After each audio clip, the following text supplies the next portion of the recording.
Hello, everybody, and welcome to Fire Them Cannons. We are live for our regular live show that we do every single weekend. Make sure you're hitting the like button and make sure you are subscribing. We've got a load of really, really interesting topics. So you obviously have to talk about, what happened in the 1-1 draw against Liverpool. Was that a massive chance that Arsenal have missed to really take control of the title race? We'll get into that. We're going to talk about Gabriel Martinelli's incident with Connor Bradley. Lots of people have had a lot of things to say over the last few days, so we'll share our thoughts on that in this one. We've got a few extra other topics to discuss. We're going to talk about, some really interesting topics, including some a lot of people have asked about Eze, for instance, and what everybody thinks about where Eze is. And we're really going to go deep and discuss that. We're going to discuss Gyökeres, I think, less in a defensive way, but more in an analysis way to kind of really try to think of this out. I think the Gyökeres Defense League stuff has really come to an end at this point. I think it's time to just be honest and talk about what it works best for Arsenal Football Club. So we'll have a real discussion about that. Of course, we'll preview the game, the FA Cup. We're going to have Portsmouth this weekend. And, of course, that big semi-final against Chelsea coming up. But first, everyone knows Cal, my co-host, but I want to introduce somebody very special. This is a very special episode for me because not only do I have my YouTube brother, like I do every single episode, but I've got my real life brother, Ellie, here in real life, here for the pod for you. And I hope you guys enjoy what he's got to say. He's got a very different kind of point of view on the Arsenal to me. He's a different temperament, I should say, probably. Like we agree on plenty of different things, but different temperament. He's been telling me, Anton, I swear to God, do not tell everybody it's over. He's literally. I said that before the Liverpool game as well, so yeah. Shows I was right. Yeah. Yeah. How are we going, everybody? Let's start with Cal. How are you? Pretty good.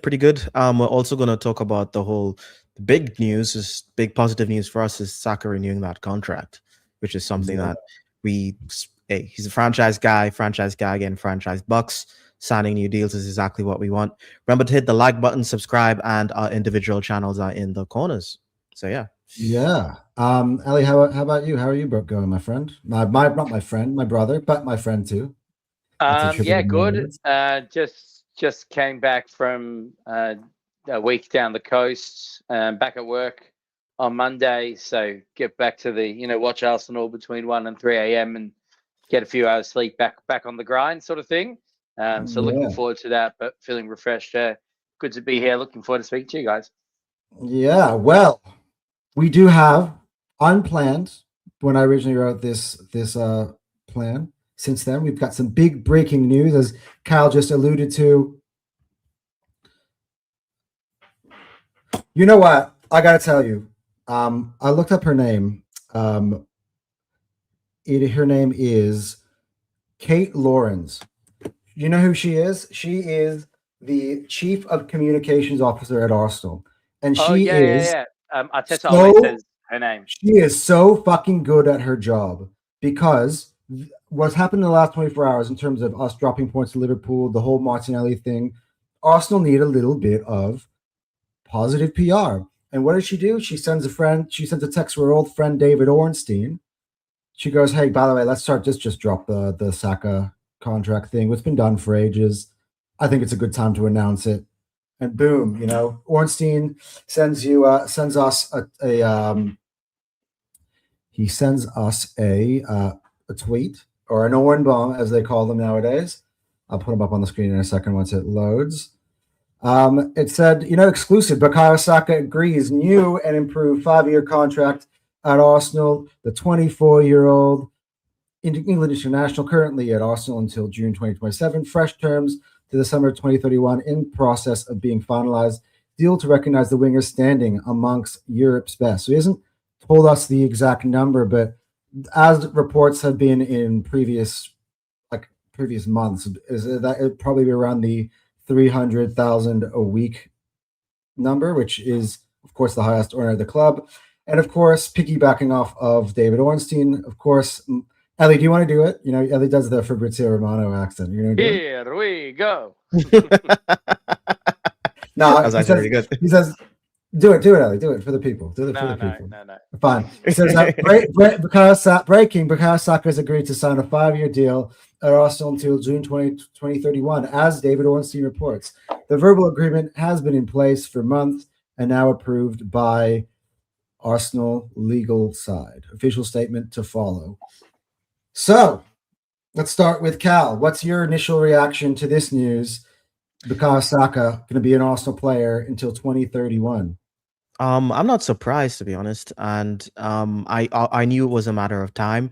To be honest, he's not like one of the guys I was scared of that wouldn't renew after a season. I think once I saw Gabriel renew and Saliba get his stuff done, and all the young guys getting their stuff, it was pretty obvious that Saka was about to get his stuff done as well. So I'm really happy about it. He is one of the best right wingers in the world, and we need him. And he hasn't even hit his prime yet. Saka's like 24. So like as harsh as we can be at him sometimes, it's like this guy is amazing. Like Saka's floor is better than like 99% of the league right now. I can't really name you a right winger that's better than him in the league. Salah's on the decline. Semenyo is purple patch. And yeah, in terms of the consistency that Saka gives us, I don't think you can buy that in world football right now, really. So yeah, he definitely deserves whatever he wants. Just pay him the money. And to be honest, like the fans, this fan base cannot survive like Saka not renewing a deal. To be honest with you, it'll get so toxic in here if Saka decides to leave for whatever reason. So yeah, this is good news, and I pretty much kind of saw it coming because we always get good news after like pretty disappointing results. We saw it at the back end of last January when we didn't sign anyone and we got the Zubimendi. Here we go. So yeah, happy about it. Very happy.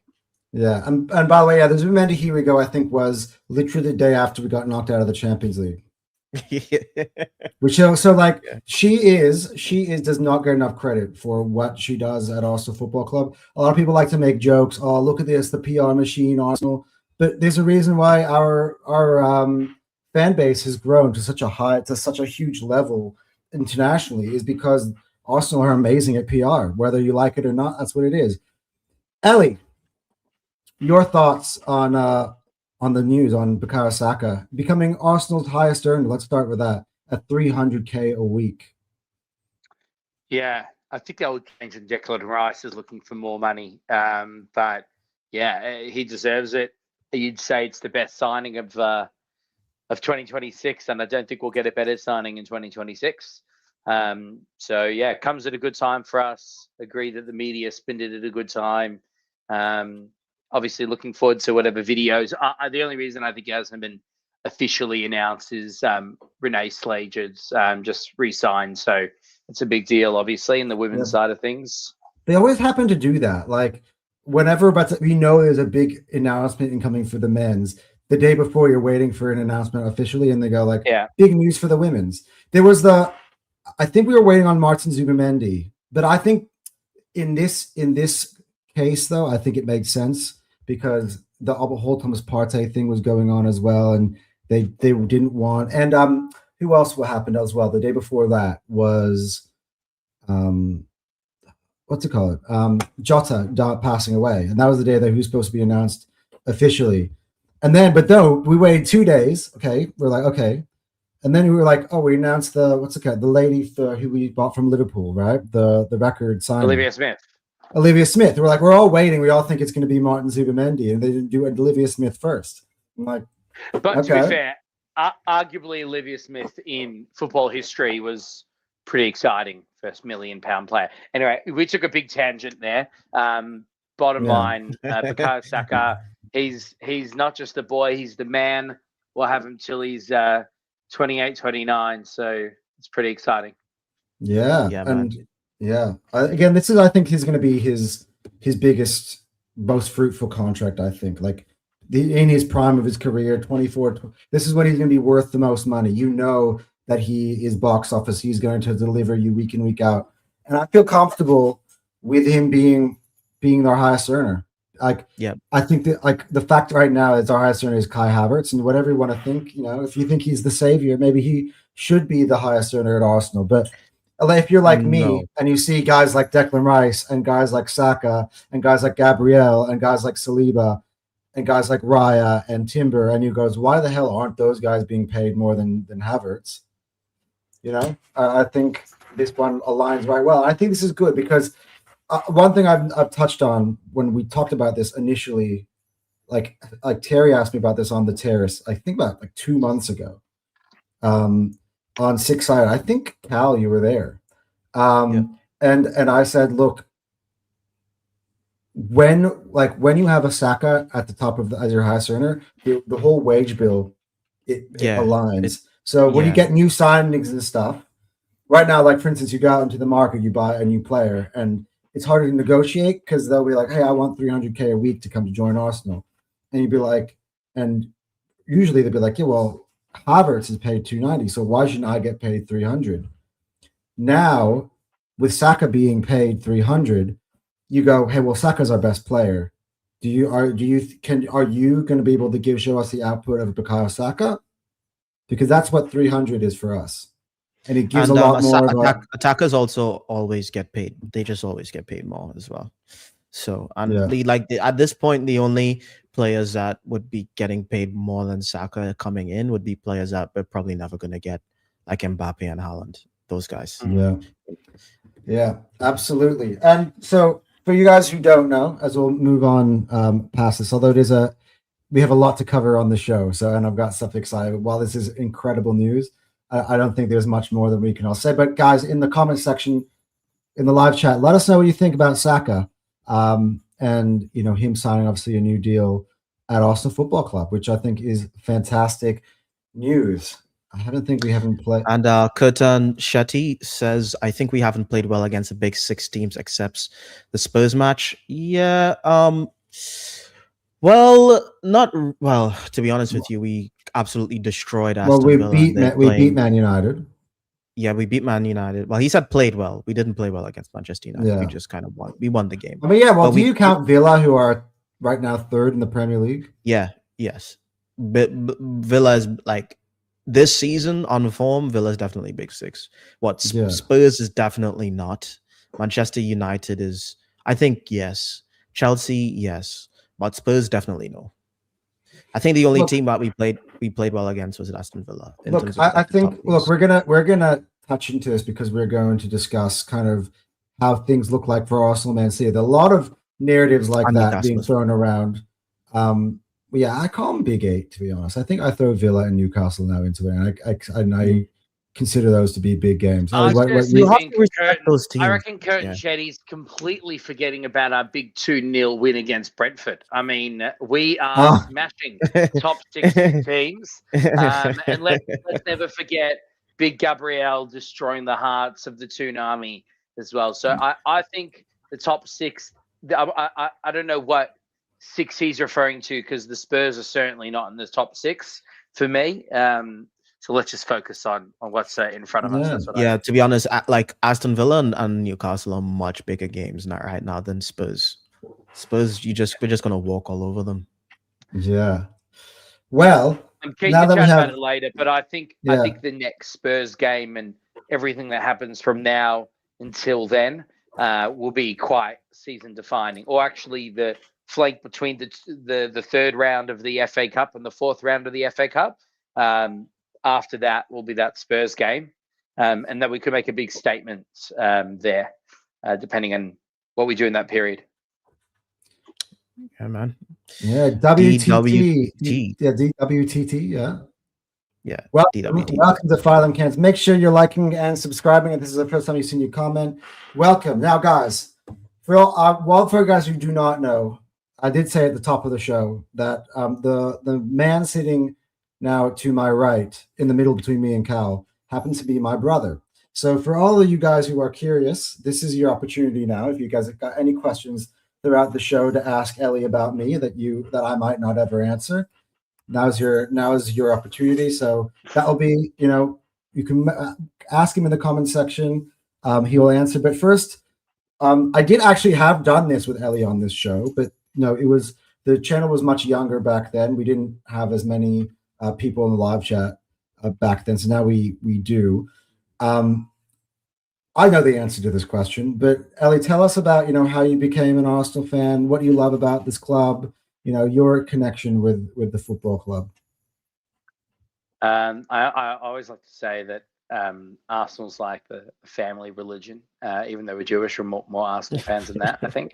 But my dad is our dad's born in North London 5 years in a row before he moved from London.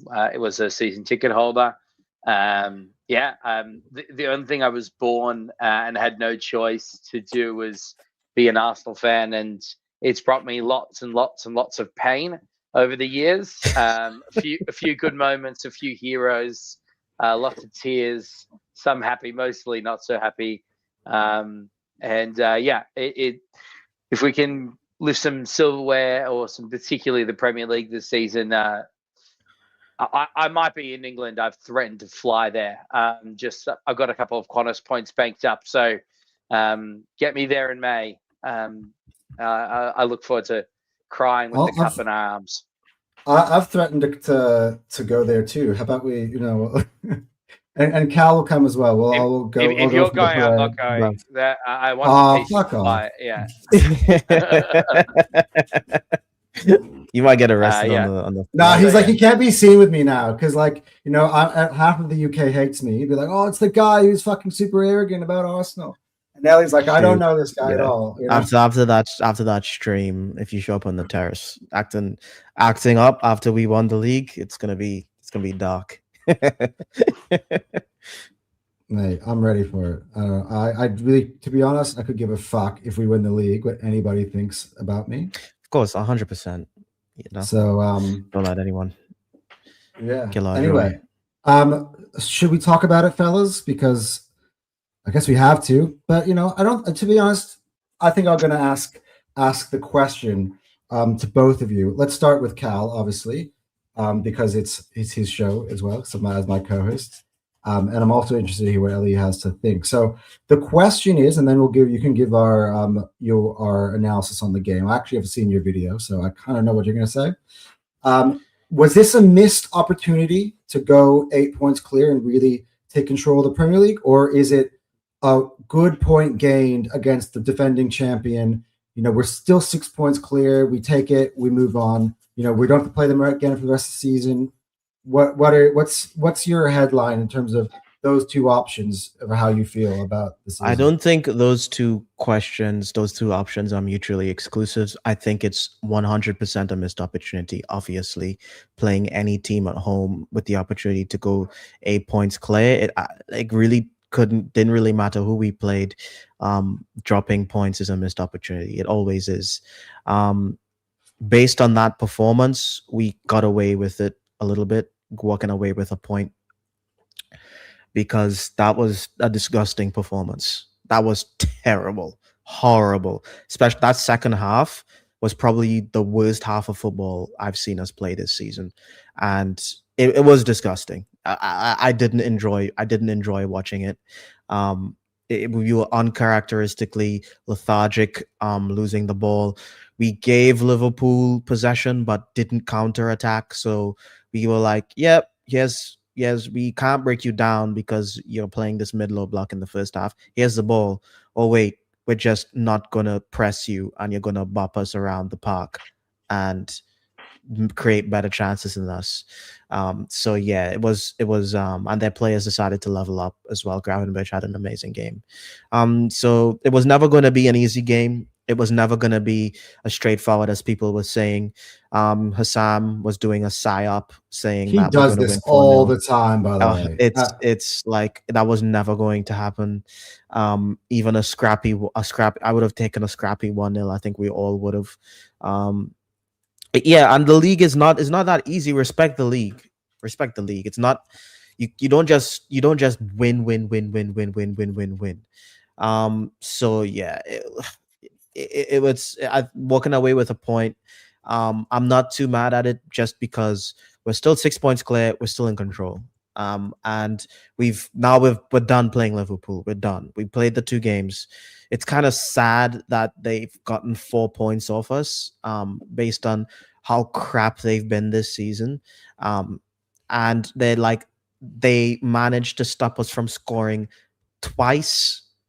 Twice. They're the only team that stopped us from scoring a goal, and they've done it twice. So that's pretty bad. To be honest, without that Slide goal, that first game was probably going to be 0-0 as well. So, yeah, it really sucks. It really sucks. But I'm not throwing my toys out the pram. I think people are getting way too hyperbolic with it. I think the league wasn't over even if we won. Okay, people? There's 17 games left in the league. If we win the next 3 games and Manchester City lose the next 3 games, the league's still not done. It's still not over because there's so much football to be played. So I need everyone to kind of chill. Just be relaxed. We're in control. Don't get too high. Don't get too low. All right. So that's my take on I feel like the you were talking situation to after the me game. directly. Just a little bit.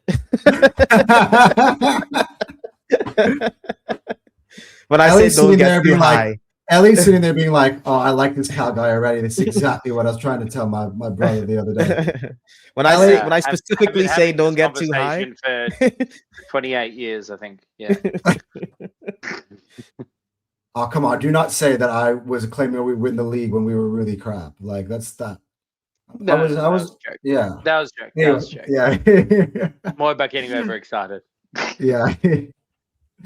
All right, Ellie, what's your take on the performance of Arsenal? But also, yeah, firstly, answer the question that I asked him to Cal.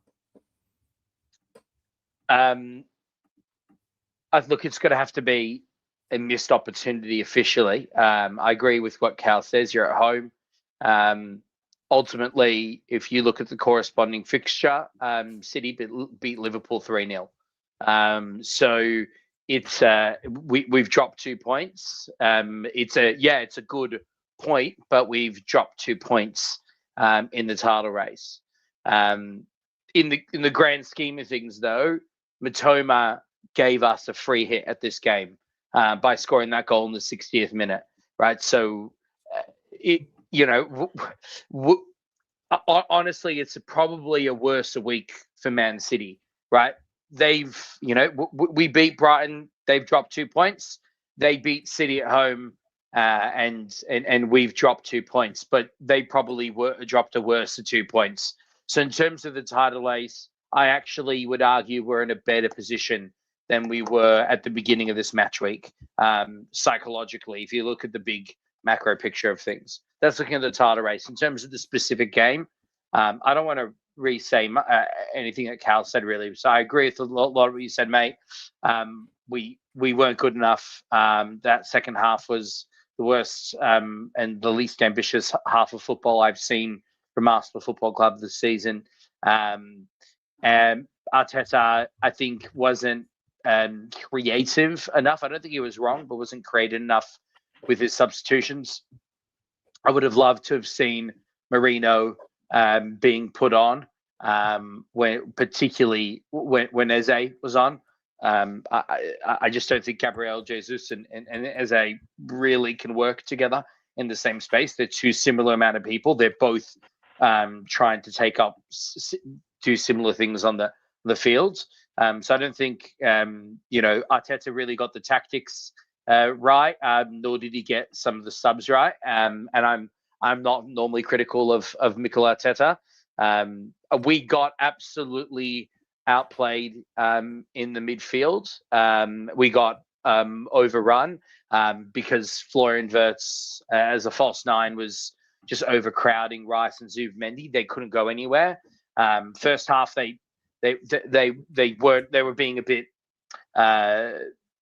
they weren't pressing at all, really. So they just let Gabriel and Saliba have the ball. And credit to Saliba, I think he was our best player in the game. He tried his ass off, but He's not a midfielder. He's not So supposed to make Saliba had some Yeah. nice like through balls, and he was trying to do something. I was like, it was the side of Saliba. I was like, he's looking like John Stones. Gabriel as well. You see Gabriel's heat map? Did you like? But They that showed was the on only option FTV. they That was gave us. insane. Yeah, they gave it to them. So look, you know what? Thank God we've got the two best centre halves in the world. But Yeah, that they're not supposed to be able to make the goal. So yeah, that's my thoughts. Really poor performance. Definitely take the point. And the grand scheme of things in the title race, as I said, considering we've dropped 2 points against the champions, and City have dropped 2 points against Brighton away. I think it's we're in a great position. So there's a lot to be positive about. Just to defend Arteta a little bit, I think Nkapie getting injured and Miles Lewis-Kelly coming on kind of ended the game, to be honest with you. We literally couldn't do anything in attack because everyone had to cover Miles Lewis-Kelly. Miles Lewis-Kelly has been pretty bad this season, and I love this kid so much, but he's been really bad this season. And Jeremy Frimpong, like, was obliterating him. I'm sorry, like, this guy's not even a proper winger. He's a fullback with speed, and you're getting absolutely rinsed by him. So that's just not good. So they just kept feeding Frimpong, and the MLS just kept getting cooked over and over and over and over again, and we couldn't really do anything on the build-up. I mean, Miles Lewis-Kelly, like, under no pressure, literally gave away the ball for a counter-attack at one point. So I think it was unfortunate. A lot of our left backs were out, so he has to play MLS, and MLS is underperforming. So that didn't help. That really, really didn't help. So yeah. I think we're missing Calafiori a lot. Yes. Yeah, Nkapie did a pretty good job, but the problem is that we needed both the solidity and the chaos. Yes. I agree. MLS is not giving either of those things. So yeah, Calafiori, come back soon, dude. Oh, you're one like me. It's Calafiori, dude. He's a unicorn, bro. He if we had Calafiori, I think we would have unpicked that luck, because you can't mark him, and he's defensively so good this season. So yeah, bro. I was playing FIFA today and just playing with Calafiori there, and him moving across. It's a joy even in the video games. Just the chaos he creates. man, get well soon, Cali. All right, Anton, your turn. You were up. Yeah. So Anton's about to say it's the best performance he's ever seen, and he's back in the lads. And he wants to extend Gyökeres's contract for the next 5 years, putting on 300K as well. Give him a pay rise. Yeah. No way Gyökeres can be paid less than half it. It's crazy. Okay, put him on 400. So this is sort of my piece in this, and I think I'll bring up to our next dot point that we have here, which is just kind of the difference between player performance and tactics for me. And I actually brought this up. I've spoken about this with Cal already, and I've spoken about this on the Football Terrace. The first half, I think in the first 20 minutes, we really needed to capitalize on basically what was an incredible atmosphere to begin the game. A tifo, everything was kind of going for us. We had all this momentum. City had just dropped points. There's an energy about the crowd, and it was like, come on, let's go. And you can tell that the players to begin the game were fired up. We had our best spell of the entire game in the opening 20 minutes. I felt in that time, though, we weren't I don't think that we were feeding the hot hand enough. So there were times where in the second part of that first half where we should have been playing the ball more centrally, and it kept going out wide. But it was the reverse in the first 20 minutes. So you could tell that Saka, first of all, was destroying Kirkes in the opening 20 minutes. Yeah, he was obliterating him. Whenever we went down that channel, we just started to have the joy. But what annoyed me all of a sudden is we started going away from that. Odegaard and Zubimendi and Rice started shifting the play left. And while Trossard had some good moments as well, he didn't have as good of joy against against Connor Bradley that Saka did against Kirkes. It just is. And I don't think we took advantage of that Saka Kirkes matchup enough. We should have been. It's sort of like when you got a bruise, you know that they have a bruise. Just keep pressing on the bruise because it's going to hurt. And it was like we wanted to press the other arm, which was unbruised. And again, Kirkes was on a yellow as well. He got a yellow pretty early, I'm pretty sure, right? And again, all right, I am ducking the big thing here, which is in the opening 20 minutes, which is we did try to find Gyökeres and we did try to play Gyökeres into space, and Gyökeres kept, I would say, not being brave enough to try to beat Konate and beat Van Dijk and get to the spots he needed to get to, and they kept botting him and blocking him off, and he wasn't doing enough. There, I mean, how many times you see Ian Wright and Michael Owen go back into the replays and you see that the ball that is coming in there, that Saka ball that I'm talking about, him being Kirkes, he would beat Kirkes, get himself to the byline, play that ball across that me and Cal have been screaming about every week for us to get for Gyökeres, and Gyökeres isn't even there. So that opening 20 minutes, I have to say, as much as Gyökeres, I'm Gyökeres' biggest defender. And look, I was defending him when me and Cal were talking at halftime, but I have rewatched this game as I always do. And I gotta say, there were chances. Now I'm gonna highlight when we get into a different type that there was also chances in the reverse where Gyökeres was making the right runs and we weren't looking for him. So those things were also occurring in that second period as we got closer to halftime. But we had them on toast. We literally, this Liverpool team came to defend in the first half, and I got to give credit to Arne Slot. Arne Slot understood that Arsenal's players, for some reason, do not want to get the ball to Victor Gyökeres. And so what he's done, he's actually done a really good job, bar that first 20 minutes, in kind of taking Saka out of the game, taking Truss out of the game, taking Odegaard out of the game. Gravenberch and McAllister were absolutely immense, by the way, in denying Rice and Zubimendi the ability to win the ball in the areas that they want to win the ball in. So Liverpool, you got to give credit to them. Their tactics were spot on. Arne Slot's been under a lot of basically pressure. just ignored Gyökeres. Yeah, so but that's the there was thing. No space. So our players are ignoring Gyökeres, and he's like, okay, well, I'm going to expose that. I'm not talking about our players. I'm talking about Liverpool. No, they did not. They put Van Dijk and they had Konate and they wrestled him out of the game.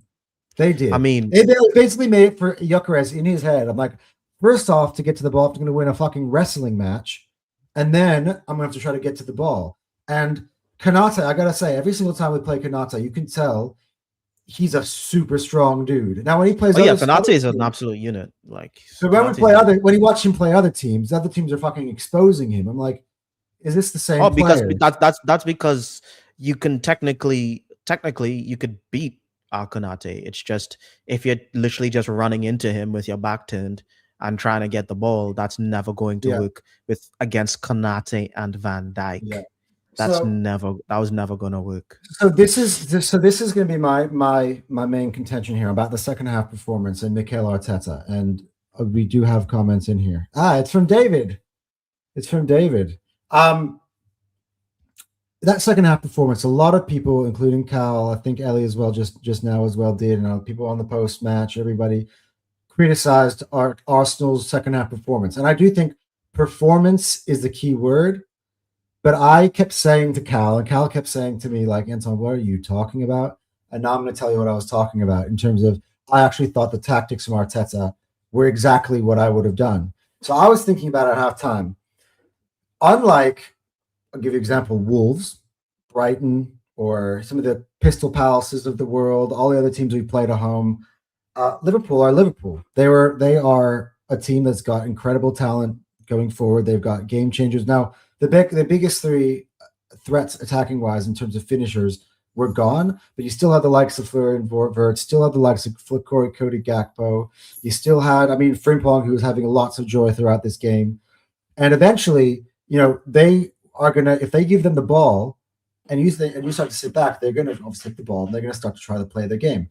The biggest weakness of Liverpool this season has been in games when they have had chances and they've had the fair share of the ball. The thing about Nottingham Forest, and it doesn't go in, and they get more anxious and they keep pressing forward. They're like, okay, we got a chance here. We smell blood. Let's go for it. And all of a sudden, next thing you know, one pass is all it takes through the back, and you got an Nottingham Forest, you got a Morgan Gibbs White or something coming in, and they score something out of nowhere, like just as an example. And I felt that Arteta, I would have said, you know what, this low block, we can do what we're doing in the first half.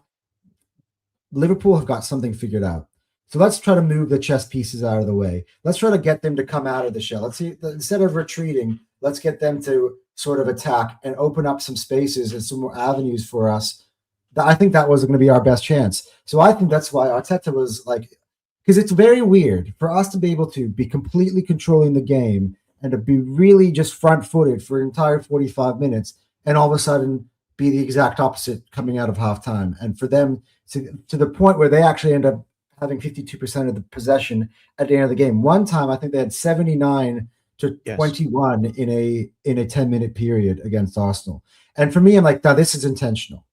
What we want to do is let them be on the ball, have Zubimendi or Rice win the ball back in midfield in the right areas and play the balls through to, I mean, for me, my contention probably would have been more centrally, try to find Gyökeres in one of those old Sporting, balls over the top, or take advantage of Saka, who was roasting Kirkes in certain points, and take advantage of Trossard, who's been on tremendous form recently. Play them, use them as an outlet, get them space, one pass behind Konate and Van Dijk, and do it.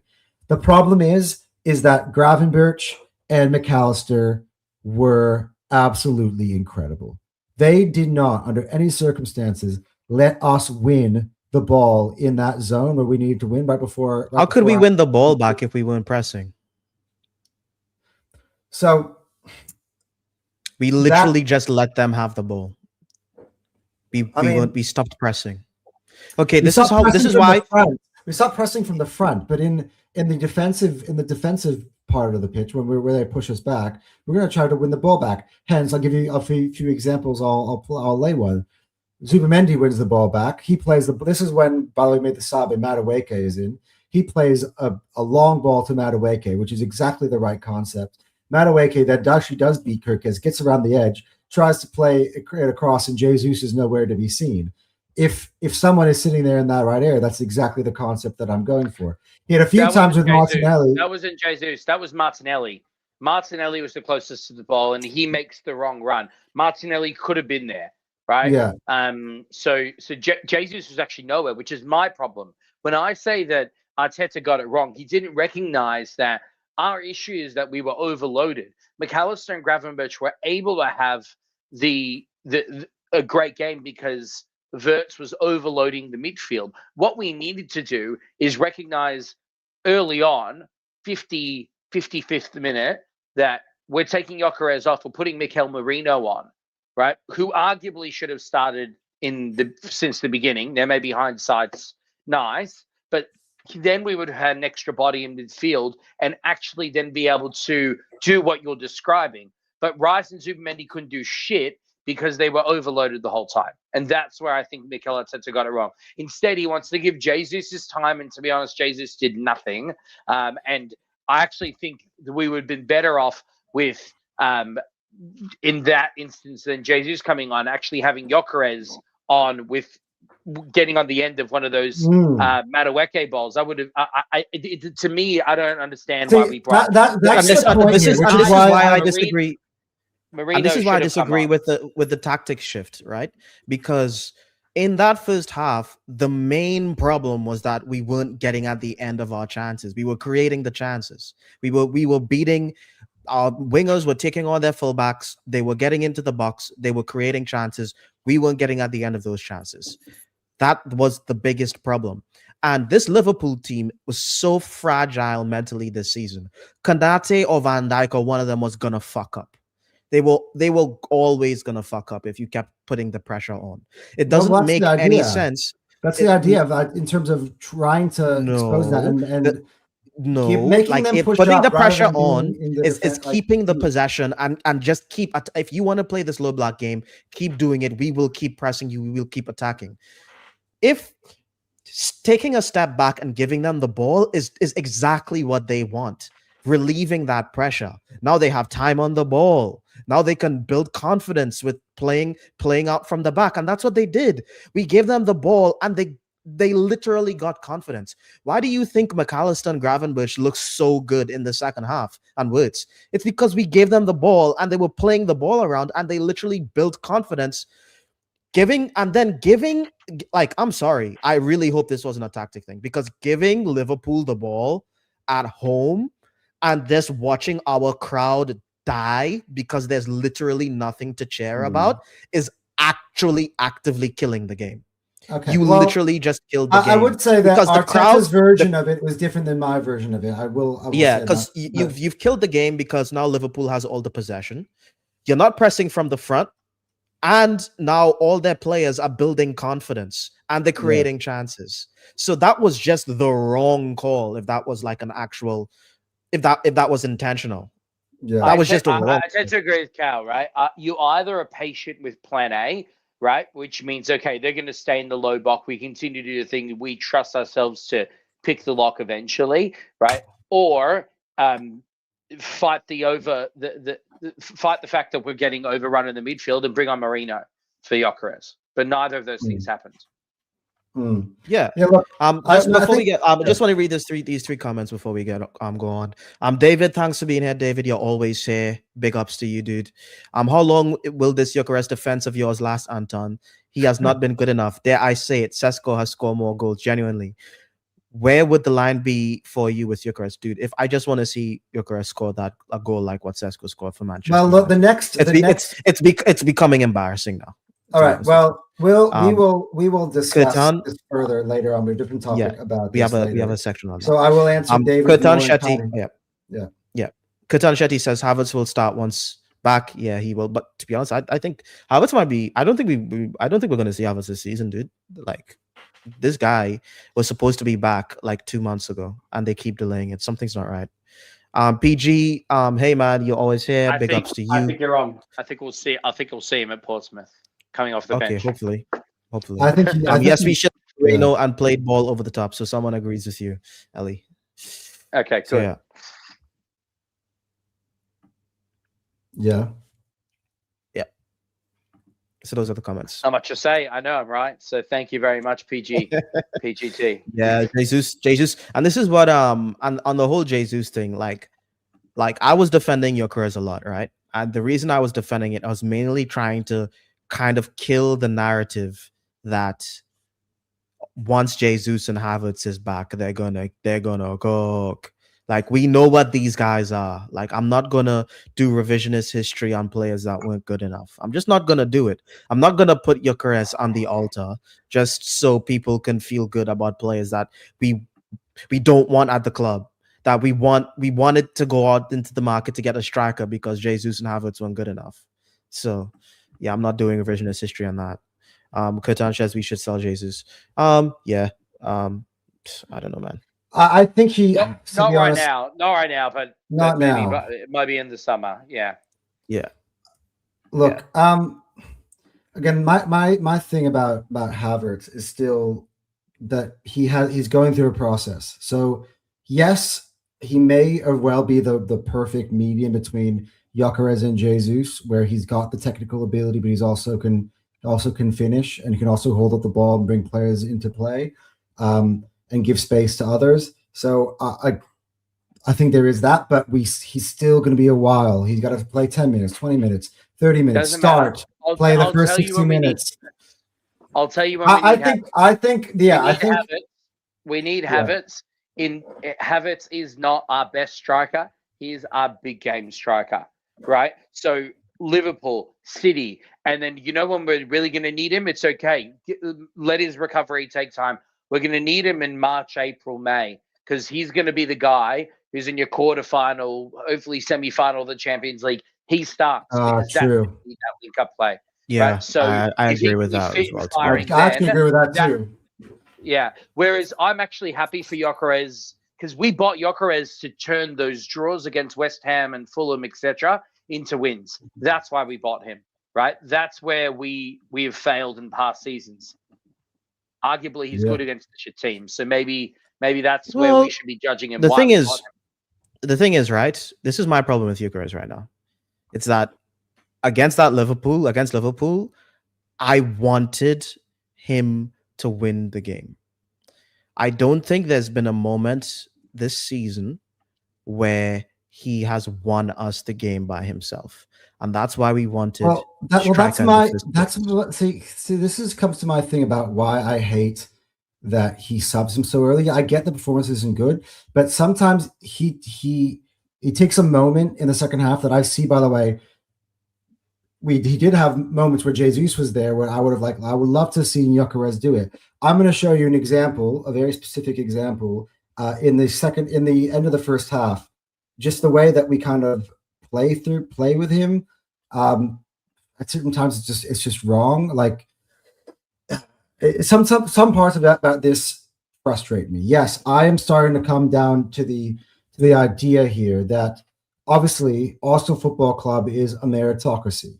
Though whoever is playing the best in that position, whoever gives us the best chance to win, regardless of what's his name, is who you play. So at the end of the day, if Gyökeres is unable to really look like the player that I think he's going to be, maybe as Terry was saying, maybe you take him out of the limelight. Maybe you take the pressure off. You start Havertz at different times. You bring him on. Maybe he can change a game. All it takes is a moment where he will do something. There's so many ways to do this. I still think he's a great player. Again, you don't score the amount of goals he did without him not being a good player. I don't think he's bad technically, as people say. If you go back and see how he played in the past, you would see that. He dominated an entire league. He can run he spinned Saliba and Gabriel in a game we played against last year. He scored a hat trick against Manchester City. It's two of them are penalties. Again, the whole penalties are tough to in any league. I know what you're saying, but I'm starting to not give him the benefit of the doubt anymore. Yeah. No, look, and I can get why the patience is weighing thin. I definitely do. And because for me, I'm sort of like every time, I'm like, come on, just fucking score for me, so people will shut the fuck up. Of course, that's there. Yeah, he's you're more frustrated than all of us because you back him more than all of us, obviously. And even I've been backing him. I've been getting into serious arguments with people, and it's like you're making me look stupid at this point. Yeah. And I'll say before, Ellie, I've said this to Anton. I'm not sure if you know my take on the Gyökeres situation right now, but he was the win now guy. Okay, the reason why I didn't want Šeško and I wasn't interested in any, even in Ekitike, was because I wanted a win now guy who was going to come in here and do something. He's not a win now guy. At least he hasn't proven that yet, unless he does a complete 180 for the second half of the season, and that's my biggest problem. Holding up the ball and creating space is something that Havertz could do, and I'm just not impressed with what I'm seeing. And I think games like Liverpool that we just played, all would be forgiven if he just won us that game, because we need. In a 0-0 draw against opponent who's playing well at home is exactly what I would want, like my striker to come in and just bail us out. Because and that's why we wanted Eze as well. We just want someone in the team to just bail us out, like just win us the game against the run of play. But we don't have. It feels like we don't have anyone to do that. Look, to be honest, we're kind of spoiling sort of something I want to talk about later. Yeah. Maybe I should just cut the cord and just do it now while we're in this discussion, because I do want to move on and discuss some other parts of this game. That's why I kind of want to shelf it for later. Yeah. But there's a combination of the performances. We can throw Eze in that as well, but also in terms of the tactics or our offensive flow, some of the other attackers in our tendencies, I would say, that aren't necessarily working towards their strength. Like the fact that we're constantly feeding wide, rather than trying to play the ball down central. We've only scored goals through the central, through what James calls zone 14 3 times this season. They were all in the same game, the Aston Villa game. Oh, really? Right? Yeah. Oh, man. Right. So besides that, it's always we're going to push the ball out wide. We're going to push the ball out wide. We're going to push the ball out wide. And the truth is that if you're going to be using our tactics, you know what that works for? What Declan Rice did against Bournemouth, box crashing. The ball comes into the edge of the box. We have a guy that's our tactic, and that's why Zubimendi had the best chances. Really, it's crashing into the box. He was, he had twice during the game that he could have been that guy. But is that really the Arsenal that we want? Well, then the question is, well, that's exactly. I don't like the best chances falling to Zubimendi and Rice. I mean, so again. Yeah, I know, right? Well, we're having best chances fall to Rice, isn't like you can see he's excellent at as a ball striker. So I don't Rice isn't with our best chances falling to Declan Rice, but we have more players. But the thing is we create chances for Zubimendi and Rice better than we do for Gyökeres. The runs that Gyökeres are being designed to make I'm like, what's the point in them? Because Gyökeres's runs are absolute dog shit. I'm no. That is where I disagree. That's where I disagree. No, and I will. Before you disagree, let me finish. I'm gonna pull. You're gonna disagree, but let me finish. Gyökeres's runs, at least from the wing, maybe he's used to playing with people playing him to the ball centrally. But because we are a wing-centric creative team. I don't know what he's used to. Maybe he's used to having a creative midfielder that feeds him the ball and through balls. He's used to having a number 6 and number 8. So who feed him the ball. The guy from that's not how we play football. We are very wing centric, right? So every single time that Trossard, Martinelli, Saka, Madueke feed a ball, they will beat 2 defenders, cut a ball back into the box. Gyökeres, it's either not far forward enough to get at the end of the chance, or not far back enough to get the cutbacks. So he's just never fucking around, and that's what like pisses me off watching, and that really pissed me off in the last game because we were putting in some balls in there, and he's just not there. I'm like, okay, we all wanted a striker because we saw it last season. Saka was creating all these chances, running across, and no one's there to get at the end of the chances. Same thing happened today. Gyökeres is not at the end of chances. He's just not there. He's not even there to fuck up the chance. For the best, for be able to use our best of time because we're at 54 minutes in this podcast. And maybe I won't be able to fit this. I won't be able to fit this in later. I'm just gonna show you this one screenshot. And I've actually went to the part in the game. So Optus Sport, please forgive me. I've seen this. No, but wait. Okay. Can I have it without the stupid thing coming up? All right. Yeah. So look at this where Gyökeres is around. Look where he's pointing to. Do you see this? Cal. Look at Gyökeres, right? Look where Zubimendi on the ball.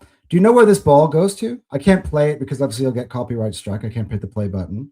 This is by the way, I will have to put this out on the thing. The visual is courtesy of Stan Sports and the Premier League. But this ball goes out wide to Saka. And by the way, Saka then loses out to McAllister right away. So I mean, it's very easy from Zubimendi should just get zipped in right here to Gyökeres down the middle where he's pointing at it and see if he can run onto it. So he is making the right runs. It's not like Arteta is going, hey Gyökeres, I need you to make these runs when he's by the way, if Zubimendi played that pass, it's not meant to be that. Yeah. If Zubimendi played that pass, you want me to be really honest with you, dude?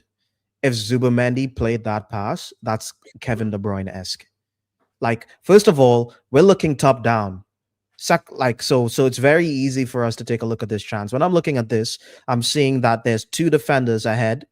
So there's two defenders that are in line with his vision, and he has like a second to make a decision.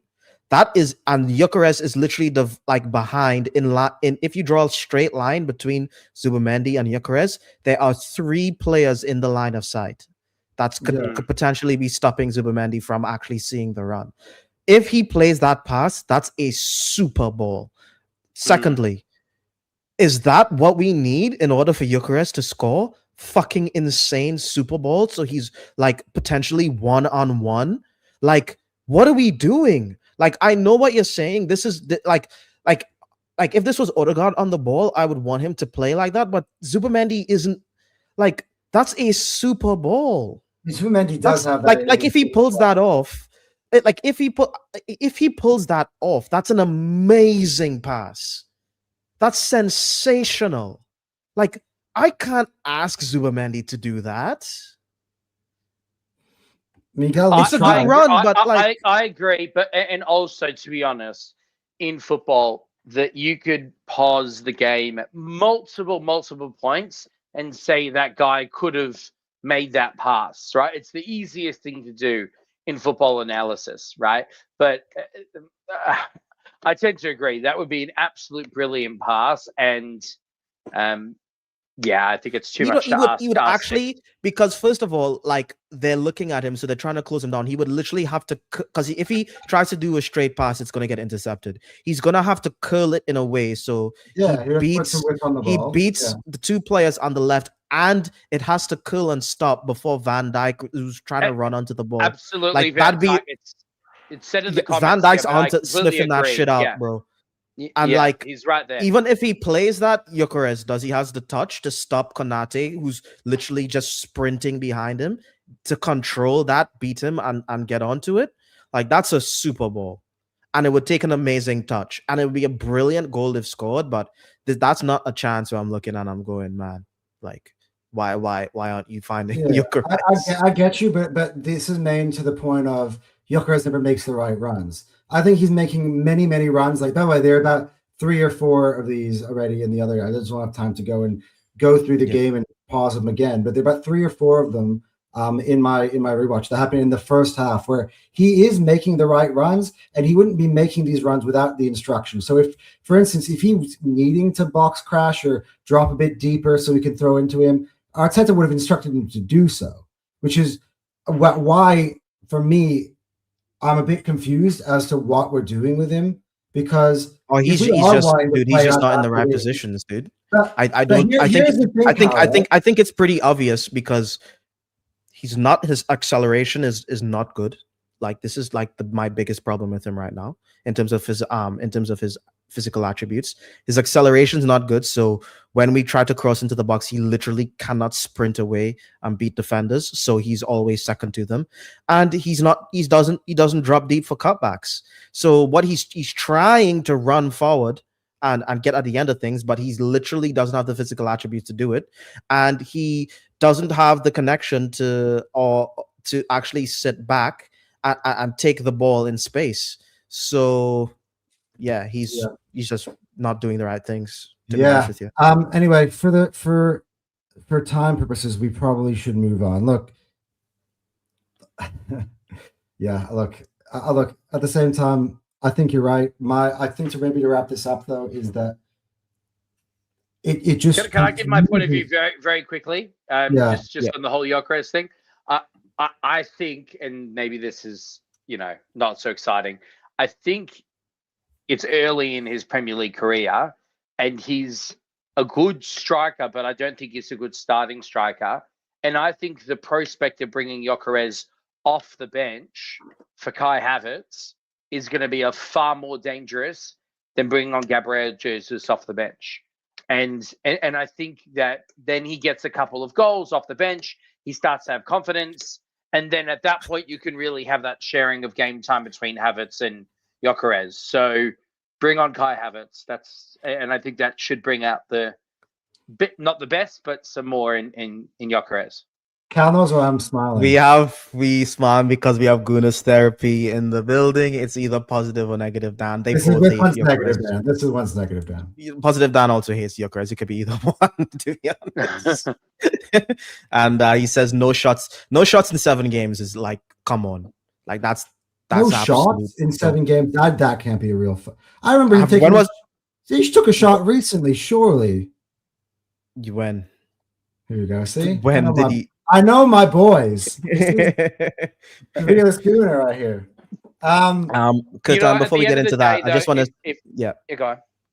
I just wanted to read these 2 ones. Kurtan says Van Dijk is waiting to intercept the ball. Yeah, I think you're right on that one. I said I don't think Gyökeres is suited to Prem because he doesn't have space like in the Portuguese league. Dude needs to just, I don't know what he needs to do. Lose weight. Maybe he gets faster. I don't know. Oh wow. Okay. I think he needs to lose his spot to Kai Havertz. Yeah, I do think. I think competition sometimes takes the best out of people, and I look. We're going to talk about Eze and my idea, kind of why I believe that Eze has been sort of taken out of the spotlight a little bit, and Cal kind of knows my little theory going on here, and I think maybe some of that needs to be happening with Gyökeres, but in a different way, and we'll discuss that later, and that will make sense to you guys once we bring that up. But by the way, it's good to see Negative Dan in the chat. Good to see you, buddy, and everybody else. Followed by his real name, Realist Gunner. Realist Gunner, actual, or just Dan. I could just say, "Hey, Dan is here," and then it could be either of them. We cover both bases essentially, and I'd be right. Make sure you like and subscribe. We keep clicking it. You go ahead. All right, yeah. Make sure you like and subscribe. Well, while we have the momentum, I think we've discussed the game quite enough. The only thing I will say is that I didn't get to say that I want to mention on this podcast before we go is that I would have made a sub of Ben White on instead of Miles Lewis-Skelly and put Leo Timber at left back, considering that Frimpong was their outlet. To put your best fullback on Frimpong would have made sense because Ben White is a very competent right back. And I think I would have made that switch, and I think it would have given us more balance. I disagree, and I think changes. I think something that Arsenal should be commended for that I feel like we've missed in this whole last hour of analysis of the game is our defense, right?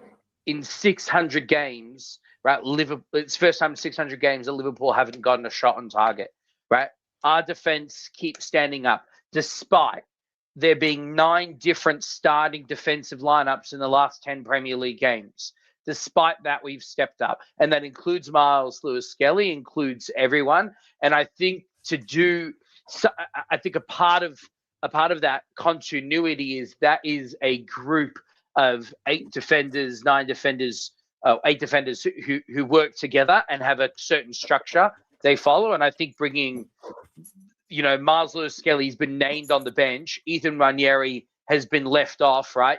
To him not be used for the only reason he's on the bench would be a slap in the face. And I think we've created a bit of negative cohesion within that group. Yeah, I do agree. Anyway, the big incident, of course, that everybody is talking about, and I'm going to give you a preview to that incident.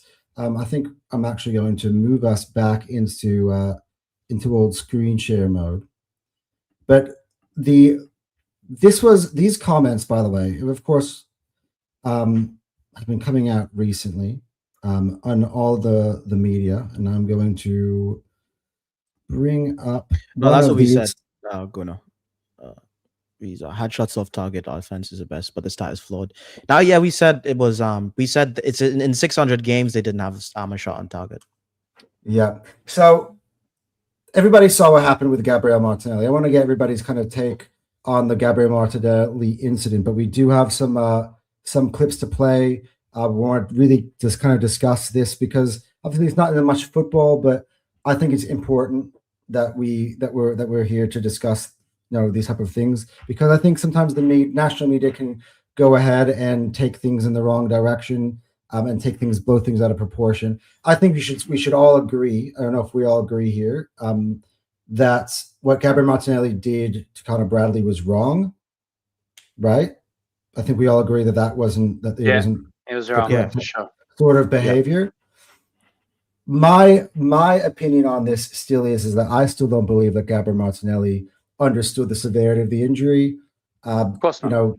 There were throughout the whole game, you had McAllister and you had Szoboszlai, many occasions, Frimpong rolling on the floor and feigning injury at multiple times a game. Woods fell in the penalty box and Gabriel picked him up like a baby and he just flopped like a fish. Another so this, for me, this was a little bit, and it's unfortunate, it sounds harsh, but again, I wish all the best to Connor Bradley. And of course, Gabriel Martinelli also had his own say. I'll actually bring that up on the screen. So he did issue an apology for Connor Bradley. And I just think, I hope he's doing all right. But there's a little bit of boy who cried wolf, in terms of how Martinelli reacted to it. And this was his apologies, by the way. But it's more like they were rolling around all game, and we're into the closing minutes of the game. We're chasing a winner. And all of a sudden, again, a Liverpool player goes to the floor. From Martinelli's point of view, it's a build-up of throughout the entire game of come on, this cannot be seriously happening again. And that's why he's gotten all upset. It's a build-up. It's human reaction. I think the people who are over they're just talking about my take on the incident. I think anyone that doesn't understand are either pretending like they don't understand, or they literally never played any sport or have any real friends, because it's actually insane that people are still talking about this, that people's reactions to this. Of course, stuff like that happens. Of course, misunderstandings happen. Players get angry and push each other all the time playing football. And it's not like Martinelli stomped on his leg, studded him, kicked him or something like that. He pushed him, not knowing, thinking that he was feigning injury when he's really injured this time. And 99.99% of the time a player rolls around on the ground in football, they're not injured. It's just part of the game. We all know it's part of the game. It's why I hear that from people who don't watch football. They say, dude, why do you watch football? They're always just rolling around on the ground. And it's as football fans, we're used to it. But let's be honest here. It's they do it all the time. It's a misunderstanding. He apologized. And I don't think Connor is actually taking this seriously. I don't think anyone's really taking it seriously. No players are taking it seriously, in my opinion. What this was to me, and I'd like to speak about, because I think the main issue is the reaction from the media, right? This came at a time where there weren't that many goals or chances to speak about post-match. So what does Sky Sports want to speak about the whole time to fill their headlines? Is Gabriel Martinelli being, a disgrace. That was the words, a disgrace. Assuming, and even after the fact, even after this apology has come out, right, people are speaking about how Gabriel surely knew, we could all see that he was seriously injured. No, he couldn't. You could see the footage. He wasn't looking. He's also said here in writing on his Instagram, I really didn't understand he was seriously injured in the heat of the moment. That should be it. Case closed. Connor Bradley's not on raging. Right? People shouldn't be encouraging people to make this a needle, a thing. Oh, yeah, next time, Connor Bradley comes and plays Arsenal, he should definitely give it back. That sort of discourse and trying to, incite violence that's what the real disgrace is in this situation. Yeah. And now they mentioned it, I'm going to play an example of some of the immediate reaction. By the way, this was Jason Cundy literally about 5 minutes after the final whistle blew, and they were on a live on TalkSport, and this is kind of what he brought up. And I feel sometimes guys like Cundy are trying to take advantage of a moment. They hate Arsenal so much, where Arsenal kind of look like villains, and he wants to take advantage of that moment right away. This is what he had to say. What did you make of that unsavoury moment? Honestly, right? I thought it was a disgrace for Martinelli. Honestly, that is so unnecessary. I know what he's thinking. He thinks that Bradley's wasting time. You cannot. And then it's a red card, by the way. He should have. It's 2 yellows. He throws the ball at him, and then he tries to manhandle him off the pitch. The boy's career could be in the balance. Absolutely disgusting from Martin. Classless, right? Absolutely classless. And the Liverpool players, I saw Canate get involved. Honestly, if I was a Liverpool fan there, I would be absolutely raging. I was amazed that Liverpool players didn't get more involved. But I hope and pray that Bradley's it's not as serious as it might be. But for Martinelli there, mate, utterly classless. I'm not. Yeah, your thoughts on what he had to say? Can we hear what Neville said? And because Neville said Simpson, maybe play it all, and then let's chat about it. How's that sound? All right. Well, okay. I do have an. It's probably also good to break up the clip a little bit so we just don't get. Yeah. Sorry. Yeah, no, but firstly, what do you guys think? It's like for me, I am going to play what Neville said, and we have an audio clip. But just reacting to what Cundy said before we hear what Neville said. Just reacting, raw reaction to what Cundy said. First of all, him saying that he doesn't know why the Liverpool players weren't more involved is literally inciting violence. He's an absolute moron. He was a player as well. So this is like, I don't know what are we doing here? You played the game. You literally should know better. And yeah, he's trying to make it's so obvious that he's trying to make it an event. Just like the language that he's using and the demeanor that he has, it's actually quite shit. And it's not a second yellow, dude. It was never a second yellow. It's definitely not a second yellow, for sure not. It's never given as well, 2 yellows. Actually, the last person to get a second yellow on one action was Gabriel Martinelli against Wolves, like ages ago. In the Premier League, that was the last person to do it. So there's no precedent. The one before that was probably freaking Declan. Was that the one right before we broke for the World Cup? Yeah, I think that was the one. Yeah, it was a long time ago. But it's going to sound bad, but talk sport, right? That's what they're there for. The one that really that I'm so ready to go on a rant about, but I'll hold myself back for a few minutes, is about Sky Sports. So we weren't able to bring you the video of this because obviously that would be breaking copyright infringements to the max, because that was actually during game coverage, and you'll hear in the background. So we do have a clip of the audio from the game, and this is kind of what Gary Neville had to say during the game while the incident was going on. Let's hear. It was right after. Honest, I don't know how Liverpool players didn't go over and absolutely whack him, to be honest with you, and take a red card. Absolutely disgraceful, that. Wait, what? Can we play I'll play it again when we play it again? Play it again. Wait, what? This is what you're hearing is real. Play it again. I will play. Where are we? Here we go. Actually fuming with Martinelli. Honest, I don't know how Liverpool players didn't go over and absolutely whack him, to be honest with you, and take a red card. Absolutely disgraceful, that. Dude, he's an. Take a red card. So he's saying that shouldn't be allowed. He literally shouldn't be allowed to punt it after saying something like that. That should be the end for you. That should actually just be the end. Like you can't say that. You can't say hit him, take a red card. You just can't do that. This is insane. How is he allowed to say this? Why isn't this blowing up? He's the poster boy. He's the poster boy.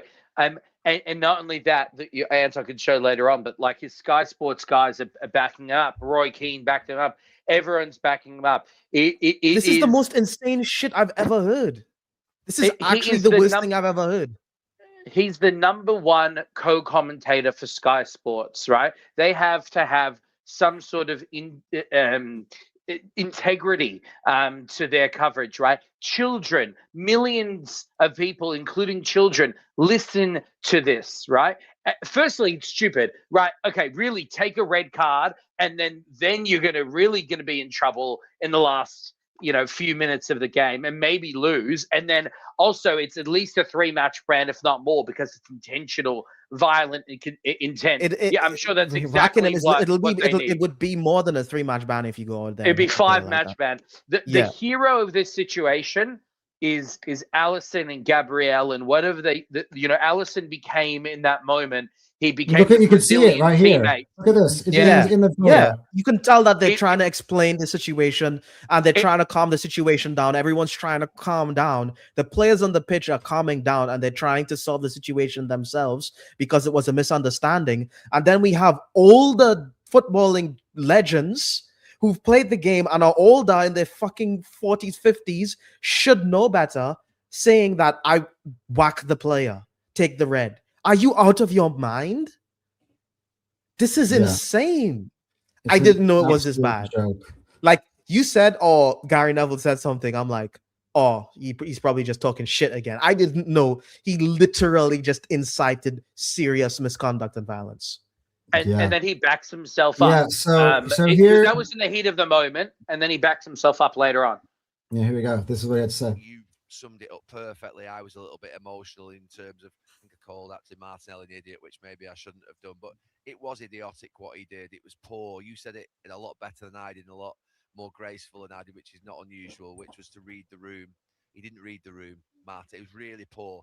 It was almost disappointing to actually, we all disappoint ourselves. We all let ourselves down on a football pitch and get. You're a fucking rat, bro. But that'll be one that I think Martinelli after. I think he'll head off into that changing room. I think he'll go and see Conor Bradley and say, I'm really sorry, I should not have done that. You'll feel really after that, I think, if you've done that against a player who's been injured. So, yeah, he didn't read the room. It was a poor reaction. And maybe there's a little bit of sympathy in the sense that he probably thought Conor Bradley was trying to edge back on the pitch. I think he actually did a little bit, didn't he, even though he was injured. But, he threw the ball at him to start with. And then he sort of pushes him off the pitch. And I'm surprised the Liverpool player didn't go over and really grab him by the scruff of the neck. I'm looking at actually Roy Keane in my picture here. If that had happened to one of our players, I think he'd have been in full force. Yeah. Well, fortunately, I guess that didn't happen and peace broke out again. Thank God Peter Drury is actually a respectable Sky Sports employee. Right, and he listened. But he still can't. It didn't happen. Yeah, he still said sorry. He apologized. He incited violence the second time. He's like, oh yeah, I'm surprised he didn't have my scarf. He's like, he still won't let it go. He's not really sorry. Like, what an absolute fuckwit, bro. Like, fuck this guy. Actually, like, actually shit person. Like, off the pitch. Like, usually we don't really talk like about people like their personalities, but I'm sorry, like inciting violence and not even like doubling down, like you're just a piece of shit, Gary Neville. Actual piece of shit. Let's just talk about some of these comments. Yeah. Katan said, I think it's a bit early. He said, if we want to win a league, performance need to improve, especially against the traditional big clubs. To be honest, we've played most of them and we're ahead by 6 points. If we literally win all the games against the players who aren't the big six, we will 100% win the league. By the way, we're going to dispel this. We could lose every traditionally big six club game left in the season, but win everything else, and we would objectively just outright win the league if we do that. So I think we've already kind of passed that point. Yeah, I think in the very next segment we are going to kind of break down some of this because we're going to compare us. How we've gone on with Manchester City in common fixtures and stuff. So stay in here, Kieran, because we'll be talking about this. Neil Gunner says, inciting violence, if was any normal person, it's just his disgrace. Yeah, it's disgrace, he says. Yep, 100%. Roy Keane is the only decent pundit, to be honest. The rest are shameful. Roy Keane isn't. I don't like Roy Keane, to be honest with you. I think we got a clip of Roy Keane saying similar thing. But so I'm not sure. He should know better. 100%. Yeah, I think I'm gonna go into the what they actually said. This is the next morning, right? This is the following morning. Again, it's even simmered down, and this is Sky Sports colleagues. I mean, we're not showing the whole clip, but earlier on they mentioned Gary Neville last night. Mentioned this. They're actually having his back on Sky Sports, so it's not just Gary Neville being a shit bloke. It's the network who are trying to back their employee rather than common sense. I think Martinelli has made a very, very unwise decision. Could it have been a red card? No, I think there's not quite enough there. But there was 3 kind of separate incidents in that one incident, really, because obviously he has thrown the ball at him. He's dropped the ball on him. No, he went like that. His hand's the opposite way around. Dropping it would be he's got his hand with his palm facing upwards. He's actually he's thrown it down. Second one. Then obviously he's nudging him with his knee, trying to get him off the pitch. That's another one. What was he doing that for? And then he's actually pushed him. He shoved him. So like to me, I'm looking at that and I'm saying there's kind of 3 separate incidents there that can be another yellow card. This guy's very, very this rarely guy. you see 2 yellow cards for 1 incident. But you do see it. We have seen it. We see it the other day with Paquetá. That's the same incident still. Not a very good example because. But it's the same incident. Not a very good example because Paquetá was told to back off 4 times. Yeah. And he still came back at the referee. But I'm saying nonetheless, it's still the same incidents. For having to go at the referee when even his teammates told him to stop. Yeah. The last player that was sent off in the Premier League, believe it or not, for two incidents in one was Martinelli at Wolves. Okay, but I'm saying to you, at the end of the day, that's 3 incidents in one where you could book him. If they were all separate on the pitch during a whole game, you could definitely. To be honest, Jay Brathwaite's a bit of an idiot. Like this guy's is he like bro, like have breakfast in the morning, brush your teeth, and come back to work, because this is absolutely the dumbest thing I've ever heard. The guy's up here saying, first of all, the clip started off with him saying Martinelli made a huge mistake, so he's obviously understands that Martinelli's in the wrong here. But when coming down to the actual game, yes, we cannot book you multiple times and for the same incident. And then this absolute stupid guy is saying, what if we but it was multiple moments. Why don't you just book him? You can't give him 3 yellow cards. And he's like, well, no, you can't book him multiple times for one instant. And he's like, why not? And he's like, well, I just gave him a long explanation as to why not. And then he just at the very end goes, why can't you book him 3 times? It's like, dude, this guy's like, yeah, dude. Yeah. What I want to call him, I can't say on stream. Well, there was, common sense did prevail, and it did come from none other than Connor Bradley's manager. This is what he was asked. I saw this one as well. What he had to say after the game. Do you think it's acceptable that Gabriel Martinelli shoved Connor Bradley? No, I got the same question just a second ago. I don't know Gabriel Martinelli, but he comes across as a nice guy, and I think the problem for him is, and that's the problem in general in football, that there is so much time wasting and players pretending that they are injured in the final parts of the game or during the game, that you can then sometimes be annoyed if you want to score a goal that you think that player is time wasting. And I cannot ask from Gabriel Martinelli in 94 minutes when it's so emotional for him to understand that he plays Liverpool, that is a team when they are being hold against, which was the game against Leeds United, and we don't even go to the floor if we play West Ham United, and Paquetá tries everything to do to get a second yellow card, that my players try to drag him out. You cannot expect from Martinelli that he thinks so clear in 94th minute. So I'm 100% sure that if he knew what the injury might be, that he would never do that. And but it doesn't look great if he has the injury, which we fear he might have, of course. But football, time wasting, diving has come to the situation that players think in the 94th minute that probably that is happening again, because I've seen it happening against us so many times this season, that I can understand that Martinelli might have thought that this was time wasting as well, and he couldn't thought about this is Liverpool. They don't do this. Okay. Yeah, perfect. Rare One W more for clip, Arnie yeah. Slot. Rare W. Do we need to play another clip? Because I feel like we're gonna get hit if we play more clips.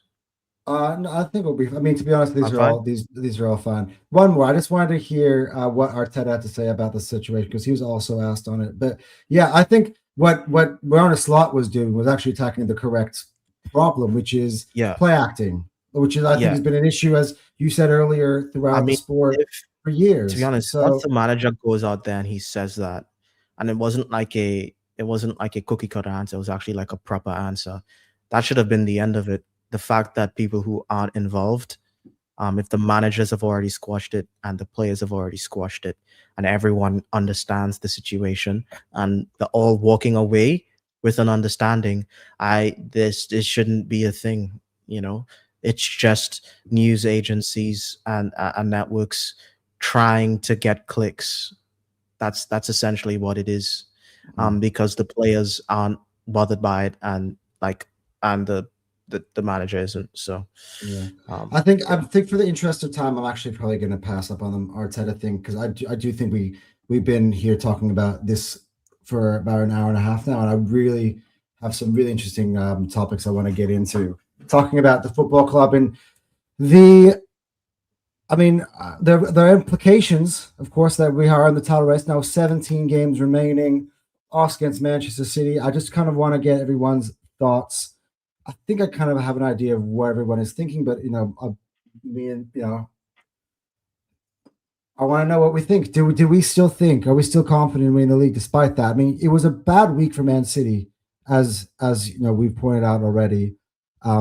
Bad three games in which they've drawn in a row. And in that period of time, by the way, we did capitalize twice. That way, we've stretched the lead from 2 to 6. But one thing I wanted to take a look into here, we're actually going to take a look at the race in general. I'm going to bring this up to the screen. And that is just kind of the idea. So Kevin actually I want to bring up, what's the very first comment that we saw of the day from because I do want, and if Kirtan is still in here, something like this, and the original one, which is, if you want to win the league, performances need to improve, especially against traditional Big Six clubs. So this is a graphic here. This is the fixtures in which Arsenal and Manchester City have played together. I mean, at the same, both played common games. So Leeds at home, both of us won. We won 5-0. They won 3-2. They had to come back from 2-0 down to 1-8 at the end. So the goal difference, by the way, if you can see at the bottom, actually, I'll take the comments off the screen just for now. You can see at the bottom, just to summarize, Arsenal's in these games that we've had common games have 3 more points.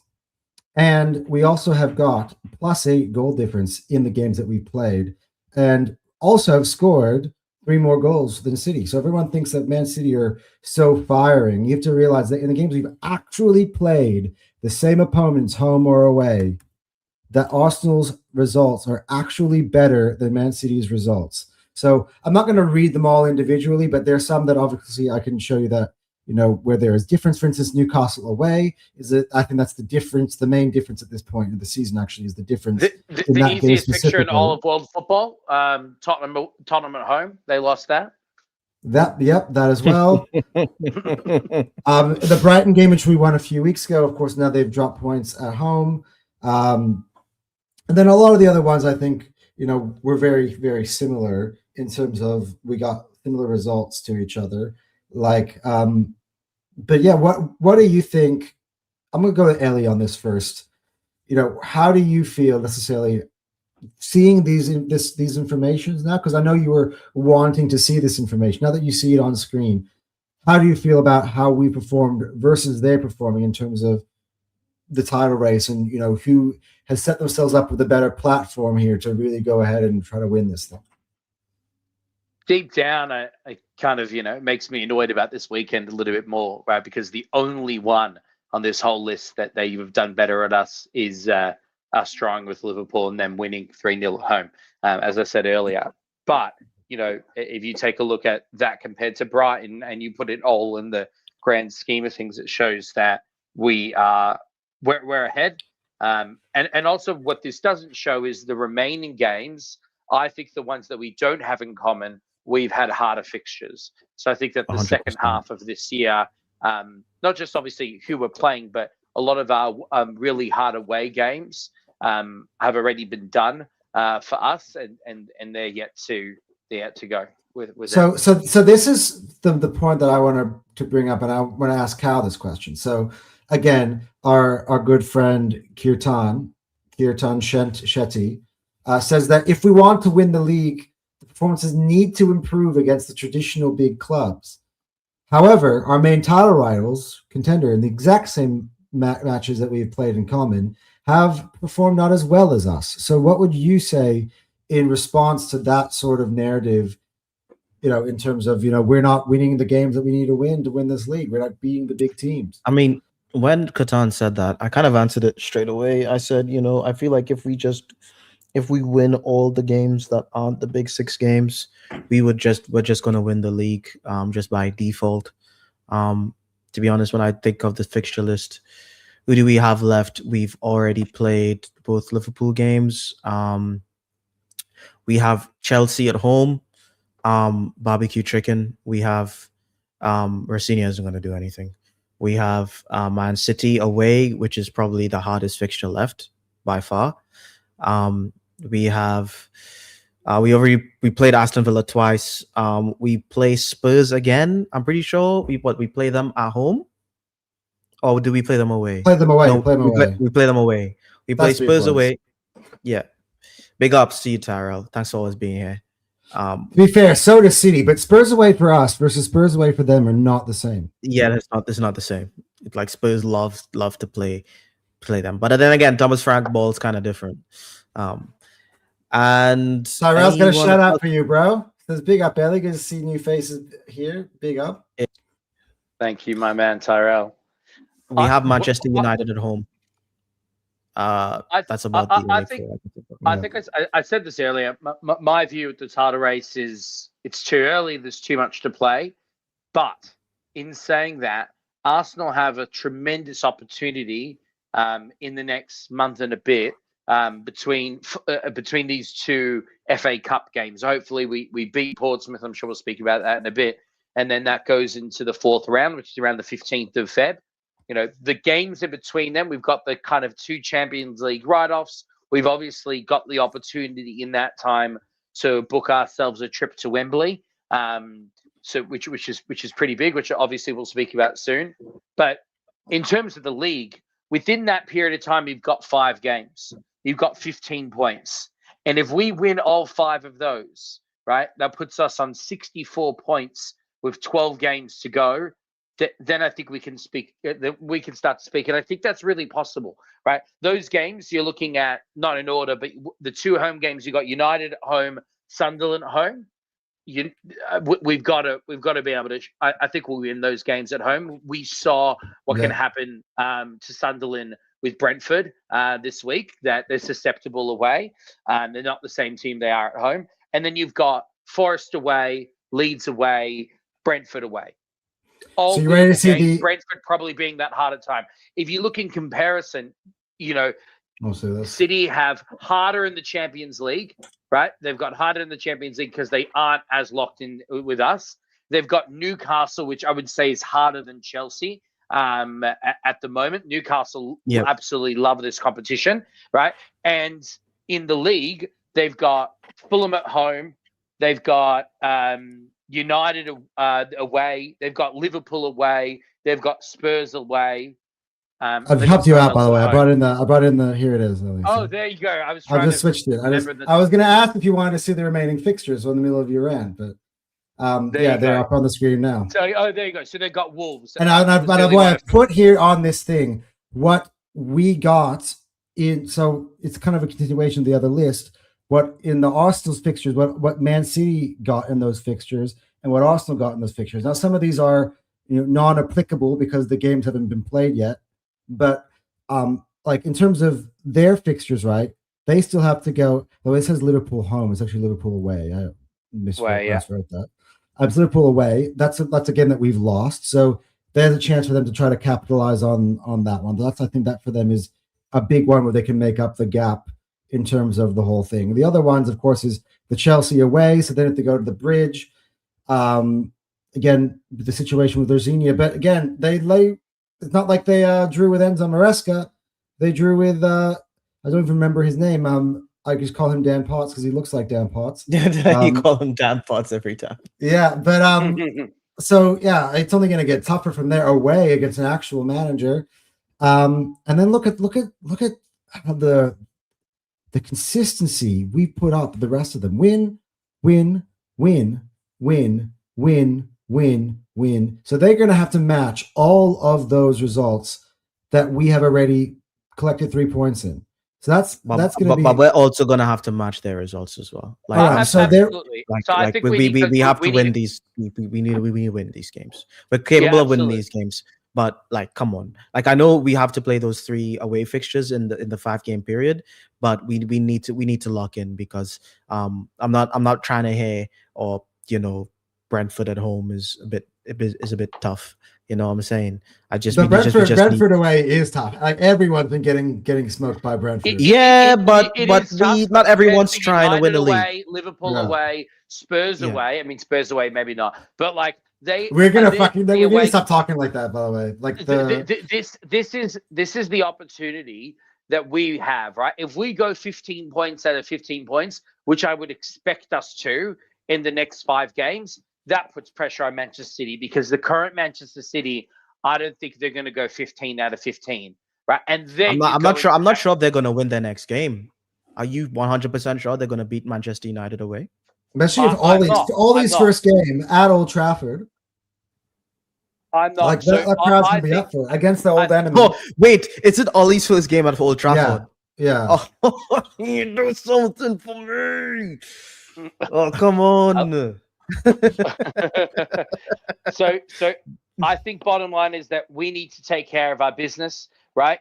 If by the time we're going to Tottenham away and we're on 64 points with 12 games remaining, and if we booked our place in the Carabao Cup final and we're into the next round of the FA Cup, let's start speaking about the title then. But this is such a crucial period of time because in this period of time we could win the league, right? If we go 15 out of 15, and let's say City go 10 out of 15, which I think they easily could, then you're looking at an 11-point gap. And then an 11-point gap with 12 games to go. Now we're talking, but let's get there first. And by the way, of course, there is that big one in common that we have, which is Man City away, which again, I couldn't put anything in there because we're playing each other. Yeah, so yeah, it's going to be interesting. Look, Ellie, to be honest with you, though, I have to talk about this title race because people ask me questions. I can only speak for myself. Cal knows what I'm talking about. We get on these shows and everyone's going to ask me the questions all the time. So there's no getting away from it.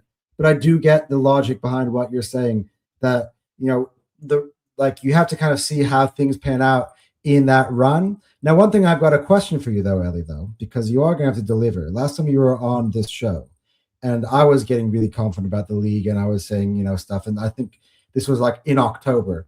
And you actually said, come to me after we play. And you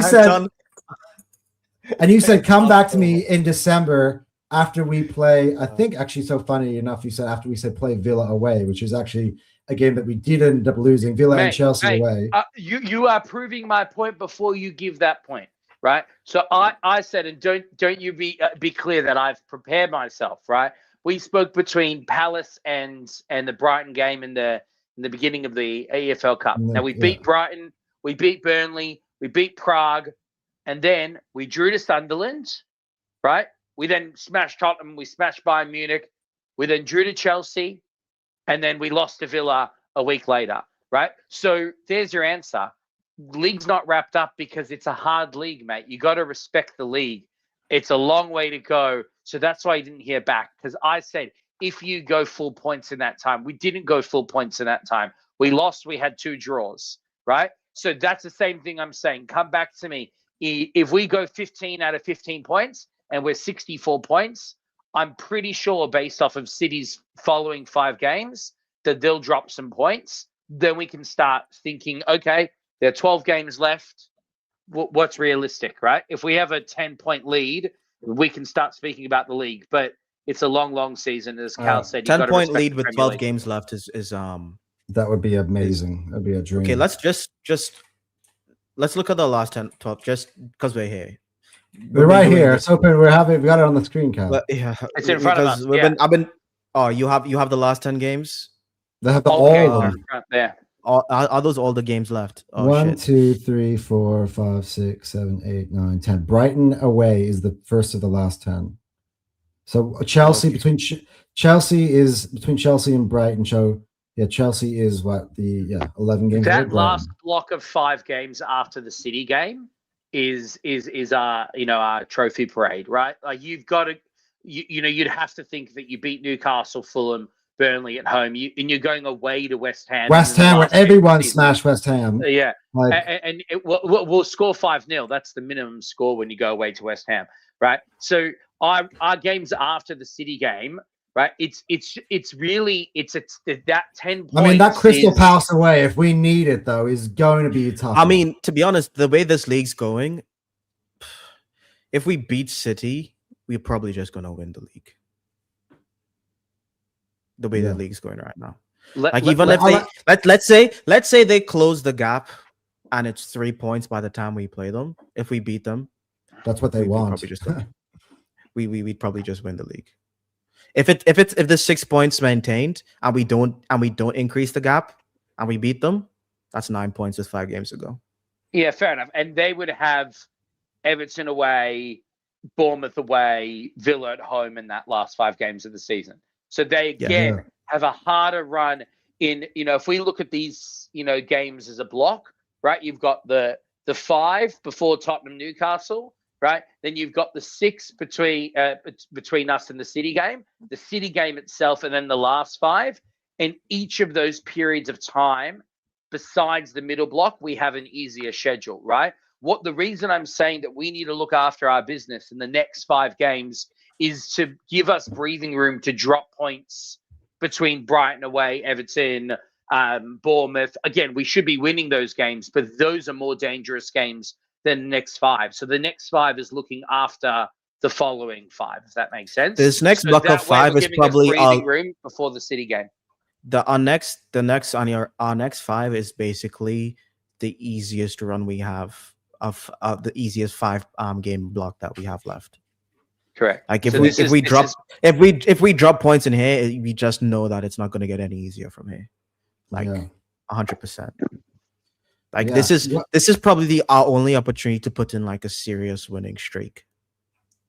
Yeah, I agree. Look, if we don't put it in here, I think Man United at home. I think Man United at home, by the way.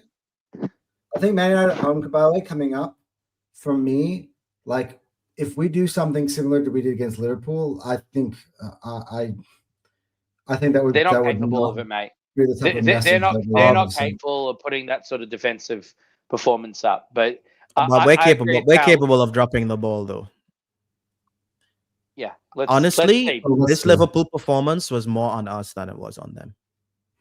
Like if I be 100% honest with you, we let them back into the game. They gained confidence and then they started playing well. That was our fault because we were in control and we just gave it up. But I think a lot of that, Cal, comes down as well to the tactics and how the other team was set up and the manager on the other side, right? Arne Slot, as we've seen, is not just a smart manager. He's also as a manager with grace as well. There's literally no manager at Manchester United. So who the fuck is going to do that? Right? Ole Gunnar Solskjaer? Sure. I mean, we're just saying how Cal is so excited that Ole Gunnar Solskjaer hasn't been managing against Man United. They're going to be on vibes. And if they beat City, I think if they beat City, they definitely lose to us, by the way. I know, it should be perfect. I think they lose to us regardless. Because I feel like they'd be because like they'd be craving because they're craving a win, right? So I think if they satiated by the time they play Man City at home, I think they'd be satiated, and then by the time they have to play us away, they're not going to put up as much of a fight. Well, another thing that I think is going to play a part in the title race, just to shift on to our next topic, and I don't want to spend too long on this topic, but I do want this to come out and be discussed about because I think me and Calvin speaking about it, and I think it's pretty interesting. But I think this is going to be a big part. Does Man City get their hands on Mark Gahey? So David Ornstein now, and by the way, there's momentum now a lot being more that in terms of Mark Gahey potentially going to Arsenal instead, which I think not in January, but in the summer. But I think that with the terms of a player who's going to be able to be free at the end of the year, I think it makes an interesting conversation. I think for Man City, like, are you that desperate that a player that would be available for free, you're gonna actually pay a big fee to get 6 months on? We can get him for free. Like, again, they are very, very bad at the back. One thing we're not talking about in this is, by the way, that the center back partnership with Kuzanov and Max Alain against Brighton, like that is not a center back partnership of champions. Kusanov actually didn't play badly that game. He gets a lot of slack. That wasn't his fault. Yeah, but again, this is one of the reasons why they're going after Mark Gahey. You're going to have Bardiol's going to be out for the whole season. I don't know. Maybe we can look that up. I'm not going to say or not because I don't want to look like a dickhead. But you got Kuzanov, who's not Kuzanov. Sorry, Vardiol's going to be out for the whole season with a fractured fibula, and then you've got Diaz going to be out for 6 weeks. So in order to put out even a competent back four, they might go for Gahey. The only issue for me here is, I think maybe from the player's perspective, is, all right, I've got the pick of the litter in the summer. I can literally choose whatever club I want to. Even Real Madrid were kind of sniffing around. Real Madrid sniffing around, Bayern sniffing around, Liverpool sniffing around, Arsenal sniffing around.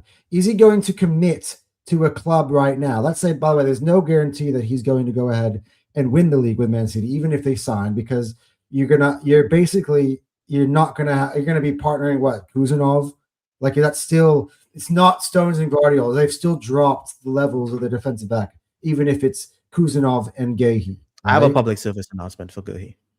So I think this is a huge part in this, because I think if they fail to make this signing, that for the next 6 weeks they are very, very vulnerable, at least until they get Diaz back. Thoughts? It doesn't make any sense for Mark Gahey at all on any level to go to Man City or to Liverpool right now in January. Now, where he goes in the summer, who knows? But he needs the playing time to make sure that he's starting centre back for England, right? He then wants to prove himself in the World Cup, which is driving up his price during that World Cup. When I say his price, it's not his price for the club for Crystal Palace. It is his signing bonus. They get millions and millions of pounds in a signing bonus when it's a free transfer. He can demand a higher wage. He can demand more things. His agents can do their job properly, right? But I think Gahey should surely resist the move, even if Crystal Palace accept a bid from Manchester City, because he needs to get that playing time. Because what happens if he goes to City? It takes him a while. Pep does his bullshit thing where he sits him down because he doesn't know the system yet. He's going to be with Pep for 6 months. The England squad. Yeah, exactly. He's going to be playing. He's going to be like under freaking Maresca or whoever the hell City's going to get. Like, he's not going to be with an elite manager playing for City. Maybe they get maybe City just scored there. They get old mate from PSG, but he doesn't know who his manager is really. He's just going to be like this stopgap option. You're just literally here to relieve pressure for a team. And to be honest, are you that guy? Are you a stopgap guy, or are you like the man? Dude, honestly, this is my public service announcement, dude. Don't go to City. Relax. Take your time. Ellie is right concerning the signing bonus and all that stuff. Pick of the litter. You're going to be playing in the World Cup. I'm pretty sure your manager right now, he's on his last legs. He wants to have you for this last season at Crystal Palace. You can still have a good season with Crystal Palace. You don't need to rush. You don't need to rush. You don't need to do anything, to be honest with you. You could either come to Arsenal, you could probably go to Barcelona, you could go to freaking Real Madrid. You could literally go wherever you want right now in world football. And you think Liverpool and City aren't going to be there in the summer? They're going to be there. You know what I mean? So you just take your time. You can relax. You don't need to go to City. By the way, if he doesn't go to City, City is actually kind of cooked. Like, that they're going to drop even more points. Like, him not going to City would actually be a big deal. Yeah, Right. If absolutely. They've got what Gvardiol's out to the rest of the season. Who knows when John Stones is back? Who the Also, hell? even if he goes there, if it's a saga and they for the next like 3 weeks, he's like I'm in an iron about it. That's like a lot of games that they could be just losing. by the way, I know he's out at AFCON, and by the way, before he went out at AFCON, he's been in and out with injuries all season. Right? You've got a very young and inexperienced player, but he's had a great season in Nico O'Reilly. Behind that, you've also got Rico Lewis, and then again, Kuzanov and Max Aleni, who's playing at Watford a week ago. He started. That's when I looked at that. I saw that Brighton game, right? Watching that Brighton game, as we all did. And I see that they're starting the guy they brought back on loan from Watford, Max Aleni, never played a game in the Premier League in his life in a real professional game, Manchester City. And I'm like looking at that. Is anyone feeling sorry for these guys? These guys never have to go through this. They always have like 3 squads. This is like the first time where they didn't invest properly and they're actually suffering through injuries. I'm not feeling sorry for these guys. That's what we have to go through. We're going through shit like that right now. You know, we don't have like our left back. The only left back we have right now is underperforming. I mean, we're going to have to probably play one of our starting center backs this weekend in the FA Cup. Dude, Declan Rice is probably going to have to do another right back stint because he looks like the second best right back at the club. I mean, come on, we are doing Ben White a disservice here, Cal. But I get the point. But look, I think at the end of the day, they paid for it in the Club World Cup prize money. You know, I think that plays into it. Yep. Yeah. Absolutely. I want to talk about one more other thing, and then we're going to preview the games and then get out of here because we are pushing 2 hours, and I did make a promise that we wouldn't go over that, but.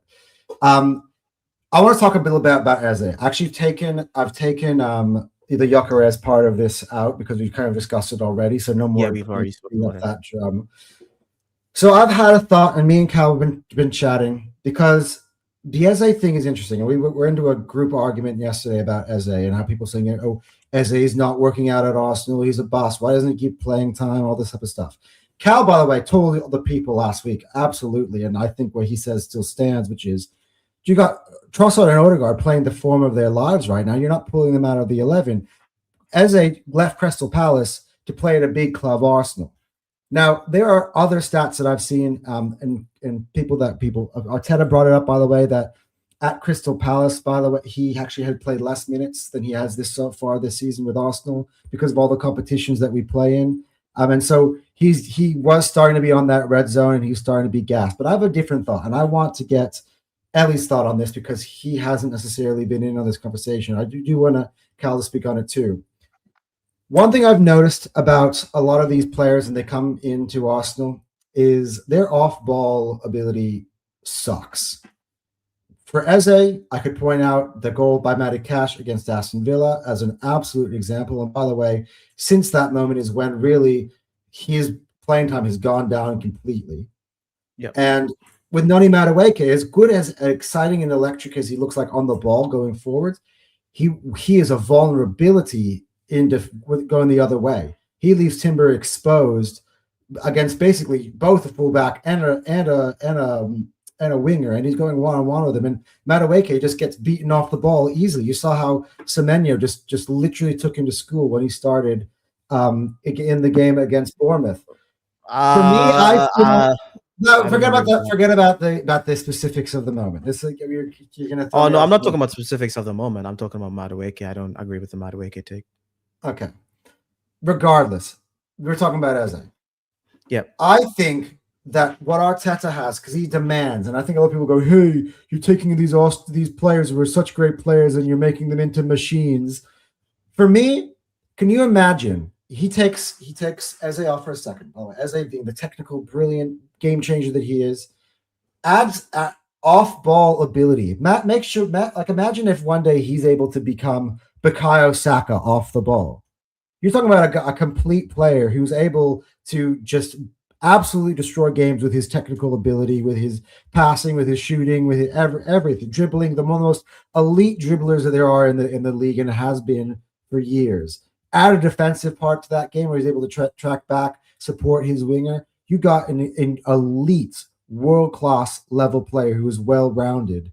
That, I believe, is why he's taking him out of the spotlight. We're going to see the Arsenal version of this player in year 2. I think maybe Trossard's on great form. I think you ride with Trossard until the wheels fall off for me at the moment. But next year, there's a potential that we could cash in on Trossard, and that Eze that's given that responsibility to be playing off that left and playing with Odegaard. And by the time he's ready to do that and play week in, week out, his fitness will be up to Arsenal standards, and what he does tactically will work with Mikel Arteta. I do kind of feel the same way with Noni Madueke. You said last week, imagine if Noni Madueke was great off the ball. You would have an elite right winger. And I do think that with a lot of these players, players that we brought in transfers, and I think Gyökeres to a different extent, which is in terms of him being able to make the right runs and kind of understand Arsenal's attack by year 2. I think that, like, when it comes to signings, one thing I've learned this year is when you buy a player, it's not always for him to. Sometimes it is. I think with Gyökeres it was supposed to be, but for a lot of them, it's like we expect to see impact on year 1 because we're excited about the signing. But realistically, most players, when you sign, you don't really see the fruits of what they could be at their new club until year 2. And I'm just thinking, like, that is kind of, for me, the reason why you're not seeing Eze as much, is because he's not necessarily ready to see Eze get exposed in a defensive area again, and for the questions to come up, or he's trying to save him for a time when he's ready to really, really come and play at a next level. I want to get at least takes on what I've said. You reckon there's anything behind what I said, truth behind what I've said? Yeah, of course, there's there's a lot of truth there. I don't know. I mean, I think it's definitely logical what you're saying. You'll be better in your second season, and you'll learn Arteta's, philosophy and tactics and everything like that. I think it is a little bit of a cop out, right? I don't think that you spend 60 million pounds on something that you don't expect to happen straight away when that person's in their 27, I think Eze is, right? Similar age profile to Gyökeres, right? I think if your reasoning, if you're that Gyökeres is a win now sort of signing, how is Eze not a win now sort of signing, right? Otherwise, you'd have gotten a young winger to develop. So of course they develop, of course they get better.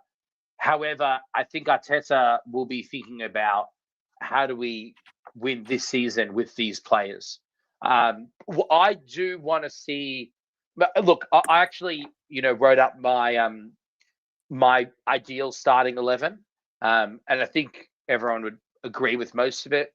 Raya, Timber, Saliba, Calafiori, and Gabriel. Easy. That's easily our back 5. I think there's no disputes there. And then you've got Rice, Zubimendi, Odegaard. I think that is our best midfield, ultimately. And the more they play together, the better that they're going to get, right? But our best front 3, I really think at the end of the day, is Saka, Eze, Havertz. And I really want to see Eze on the left wing. And it seems that our issues at left back are stopping Mikel Arteta wanting to try him at left wing. Right? I think if Nkapie was, I didn't even think about that. I think Nkapie getting injured is really bad for Eze playing on the left, because he can't really get a spot in the center. Is he really a right 8? If anything, he's a left 8. But the problem is Declan Rice might win the fucking Ballon d'Or this season, so you're not going to get him out of the left 8.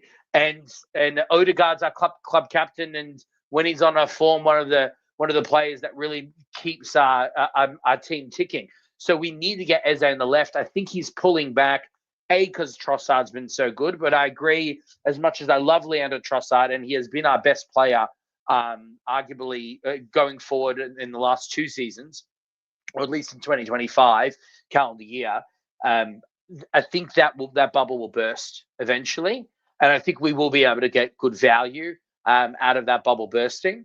Eze needs to be there to pick up that pieces when the bubble bursts, right? Because I don't think that Gabriel Martinelli is ever going to be our preferred starter, right? Sure, in certain games, his pace, his running in behind, is good.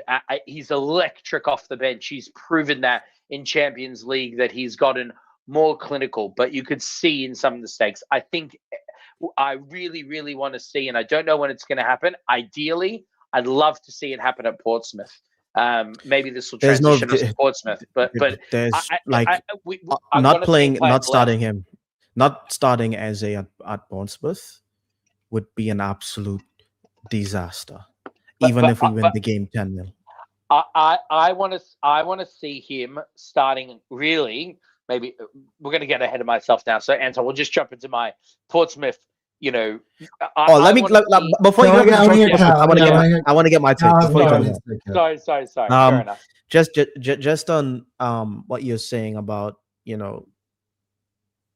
I don't think Eze is ever going to be an elite defender. It's not his game. I didn't say elite, competent. At the moment, he's. Oh, you said what if? You're saying what if he becomes? We have seen examples of players in the past that Arteta have bought in attacking positions, and them getting better off the ball. They were young. They were moldable. They weren't 27 years old.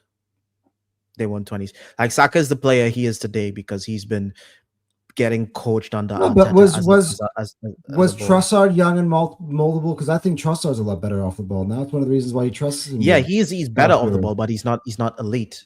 Okay, that's what I'm saying. Maybe I used the wrong terminology in saying elite. I'm just saying being better off the ball. Yeah, he will get better. He will get better off the ball if he tries hard. Yeah. Like if he wants to get into this football team and he loves the Arsenal Football Club, he will become better off the ball. The only thing that would hinder him, the greatest thing that would hinder him from being better off the ball is whether he has an engine or not. And I'm not sure. I haven't seen his engine. I don't know if he has much of it. I definitely think he does. Look at some of his Crystal Palace stuff. He can ball carry from one side of the pitch and the other one in a blink of an eye. There's a difference between ball carrying and sprinting up and down and up and down and up and down every game. Is a easier skill than running with the ball at your feet.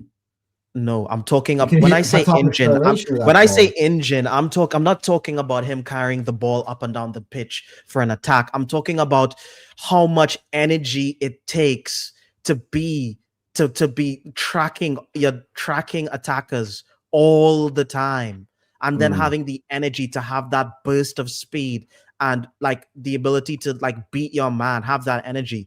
The reason Saka could do it because Saka he doesn't get tired in games. Like he just doesn't. Like Trossard doesn't get tired in games. Odegaard doesn't get tired in games, and that's why these players are able to have like be so good defensively and still have an impact going forward. A lot of players can't actually do that. A lot of players, if you're telling them, you need to be running and tracking all these guys all the time and have the energy to like burst forward and create a chance, but you need that explosiveness to actually beat defenders, and you need to be fresh when you're doing that. You can't be even a little tired. So I don't know, there's going to have to be a bit of an adjustment because if Eze does have that engine, I don't think he does, because I think if he did, he would literally just be running back and forth right now and he would be starting. Well, clearly he doesn't fully because, Arteta is saying that he's not able to cope right now with the amount of games, which is why, and also that's why do you think Zubimendi works so well? Why do you think Zubimendi just slotted in? It's because he doesn't get tired. Zubimendi is like an engine, and he's like physical, and he can take contact, and he could run up and down that's the thing all game. And that's why he can still look good to condition him. Yeah.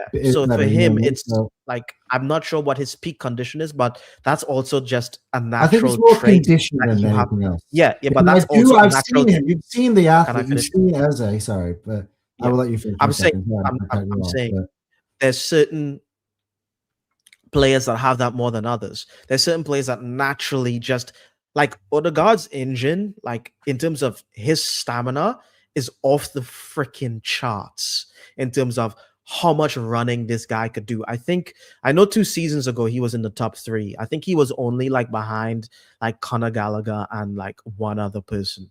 And they call Conor Gallagher the pit bull in Atletico Madrid because of how he runs, you know? So like there's some players that are just naturally, you just have more of it than others. It's not something, I don't think you can condition Eze to be like Odegaard, because that's just a natural thing. So I do think he's going to get better. I do think, first of all, I think I'm happy with his contributions this season so far. He's won us, like I said, like at least 9 points this season in the league, and he's doing well in the other competitions. Right now, Eze's on 5 goals and 4 assists in all competitions. If he can replicate that, which I expect him to actually do better than that for the second half of the season, if he gets game time, which he should be getting, then I reckon he'd probably end the season on like maybe, I don't know, maybe like 7 goals and like 10 assists or something like that, which is definitely enough for me. So I'm not worried about Eze. I think saying that Eze is not going to do well or anything like that. Eze's going to get better next season, but he's going to be enough for us this season. Yeah. Well, look, we will have to see. If you look at, I just to say, if you look at the stats last year, he had 34 appearances, got 8 goals, 8 assists. This year he's got 16 appearances, and he's got 4 goals and 2 assists halfway through the season. So he's on track to have pretty similar impact for Arsenal Football Club that he did with Crystal Palace in less games. So I think he's on track. Sure, he'll be better in next season, and I'm sure he'll help us go for the 2-peat, hopefully.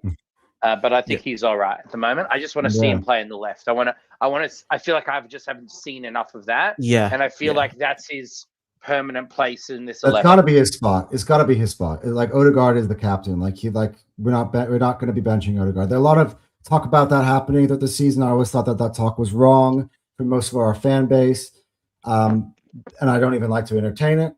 But I do think that's always kind of when we signed Eze, me and Cal were here on this our first ever episode of this podcast saying that we are so excited about buying Eze because he's our answer to the left. So anyway.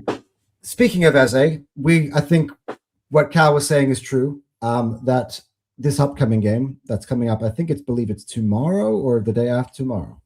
Monday morning, 1 a.m. We play Pompey, Old Portsmouth, in the FA Cup. I do want to point out though, for everybody who's been going on about, hey, we can rotate, great chance to rotate in these games. This was the week a year ago where our season absolutely fell off the map. Before, of course, our Champions League run, but in terms of domestic cups, we're completely erased within a span of days. If anybody remember, it was in the reverse. We had our first leg at home against Newcastle. Our dad was actually in attendance for that game.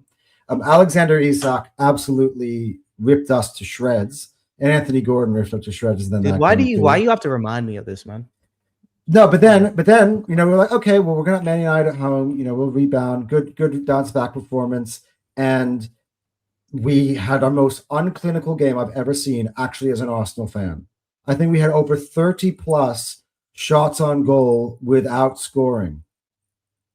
Actually, I think we had one. It was from the penalty spot, if I'm not mistaken, or we missed one from the penalty spot. It was 1-1, but it was the game.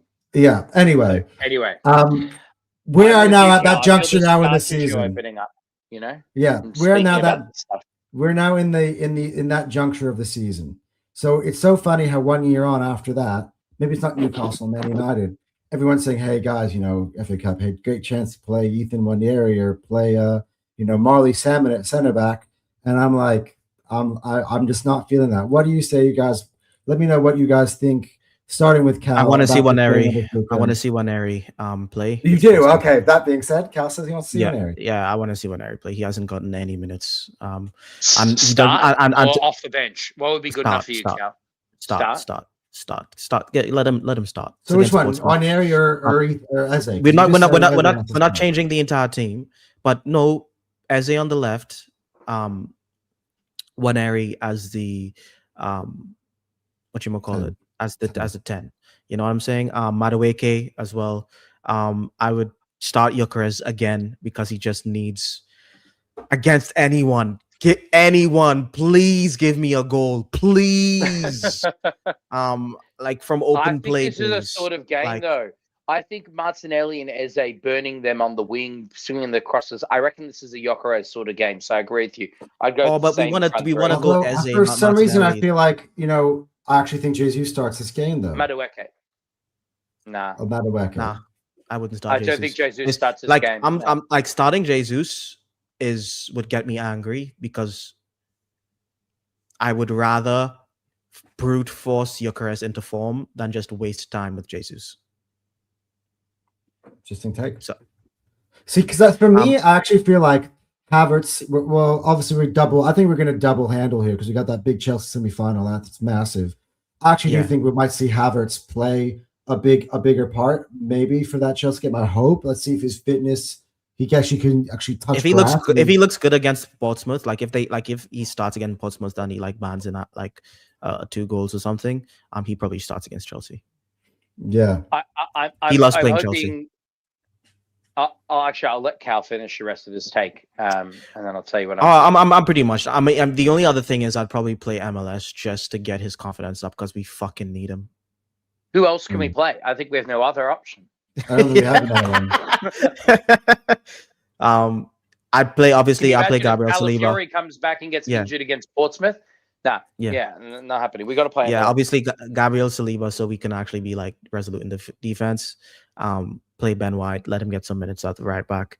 Midfield, so it'll be Waneri, Marino, and Norgard, I guess. Yeah. Because these guys need minutes. So this is what I think. I'm with you. Same exact starting lineup.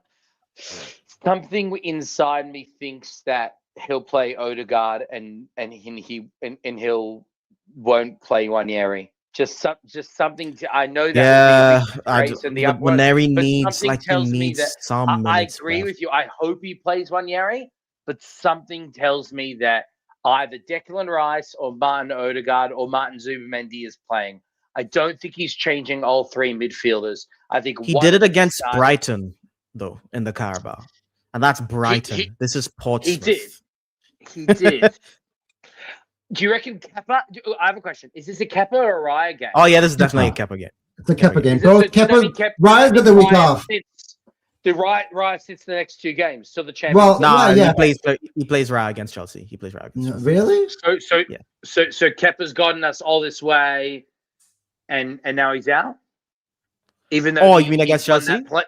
He won that penalty. Also, his former club. Oh yeah. To be honest, you have to reward him. I don't give a shit. I think Raya should go on holiday for a week. You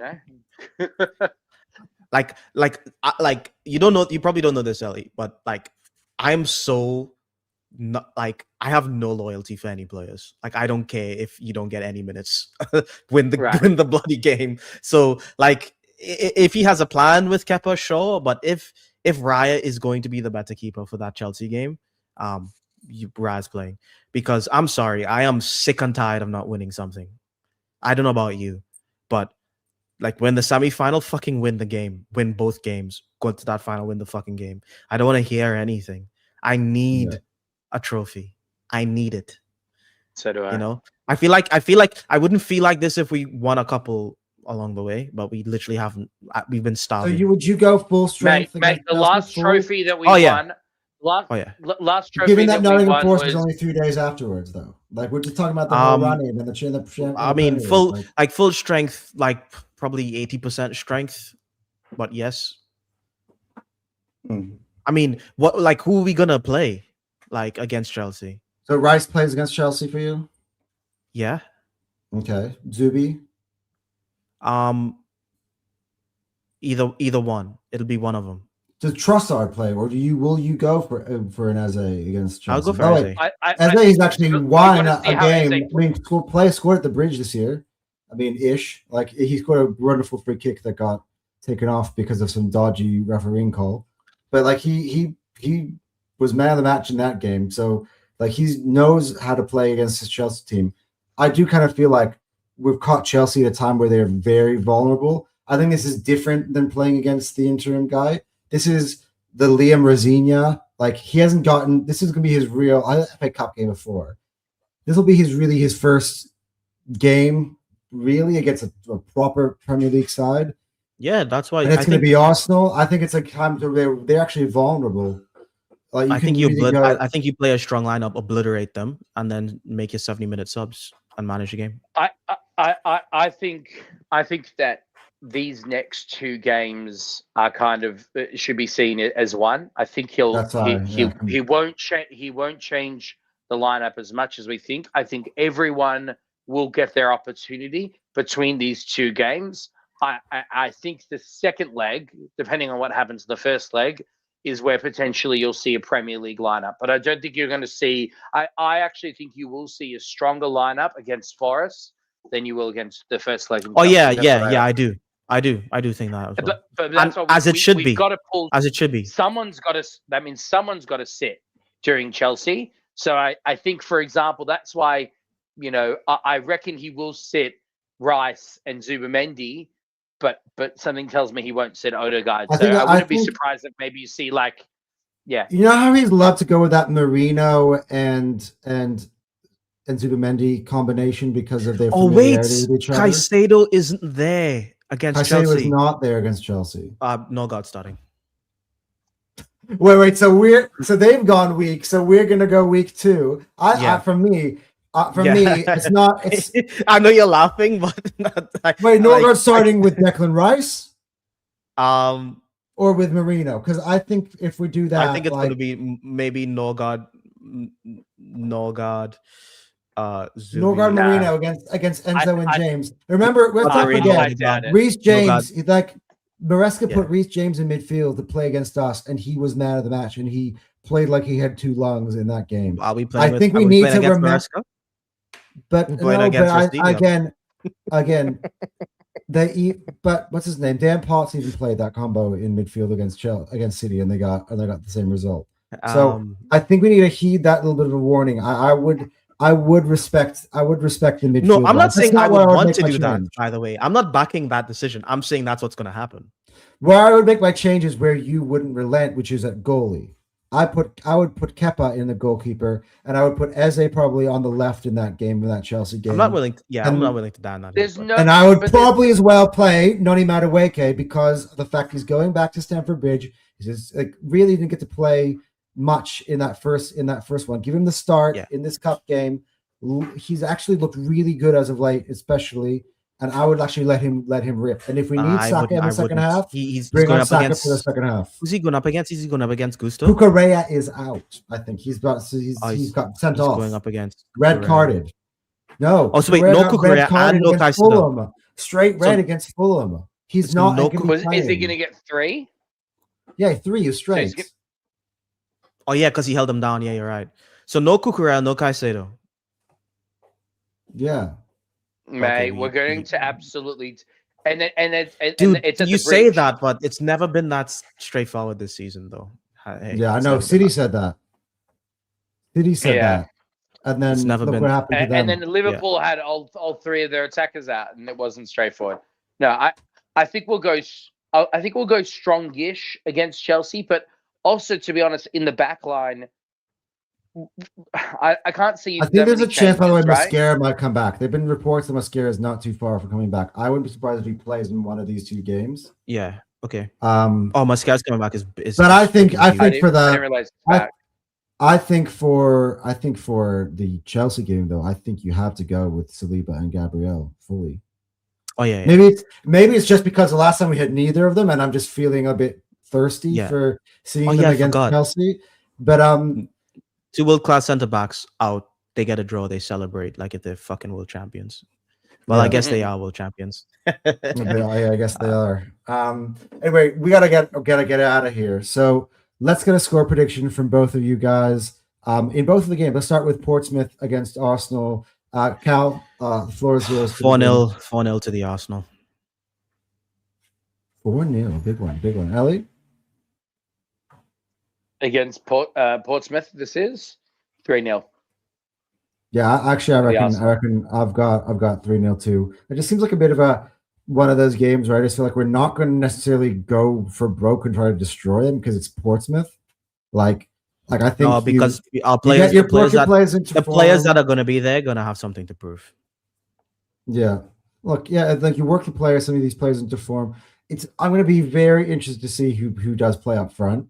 My gut tells me that Arteta's been looking for like a opponent where maybe Jesus can go up front and not necessarily get bullied by defenders, and where he can maybe use him. I love me. I'm the Gyökeres guy. I'm still the only man remaining who defends him in our fan base. I would love to see him being played into form, right? But for some reason, for me, I feel like the only fan in the whole fan base. What a bullshit comment. All right. It feels like it, at least on YouTube. I don't know. I don't see anybody else go up and defend him on. Even James, who makes videos of titles being like, "This is what Gyökeres does that nobody notices." Now is saying, "Oh, I can't see reasons why he should start for Arsenal anymore." Yeah, so even James, maybe, who I lean on for that, my argument, the evidence suggests that he's not playing well.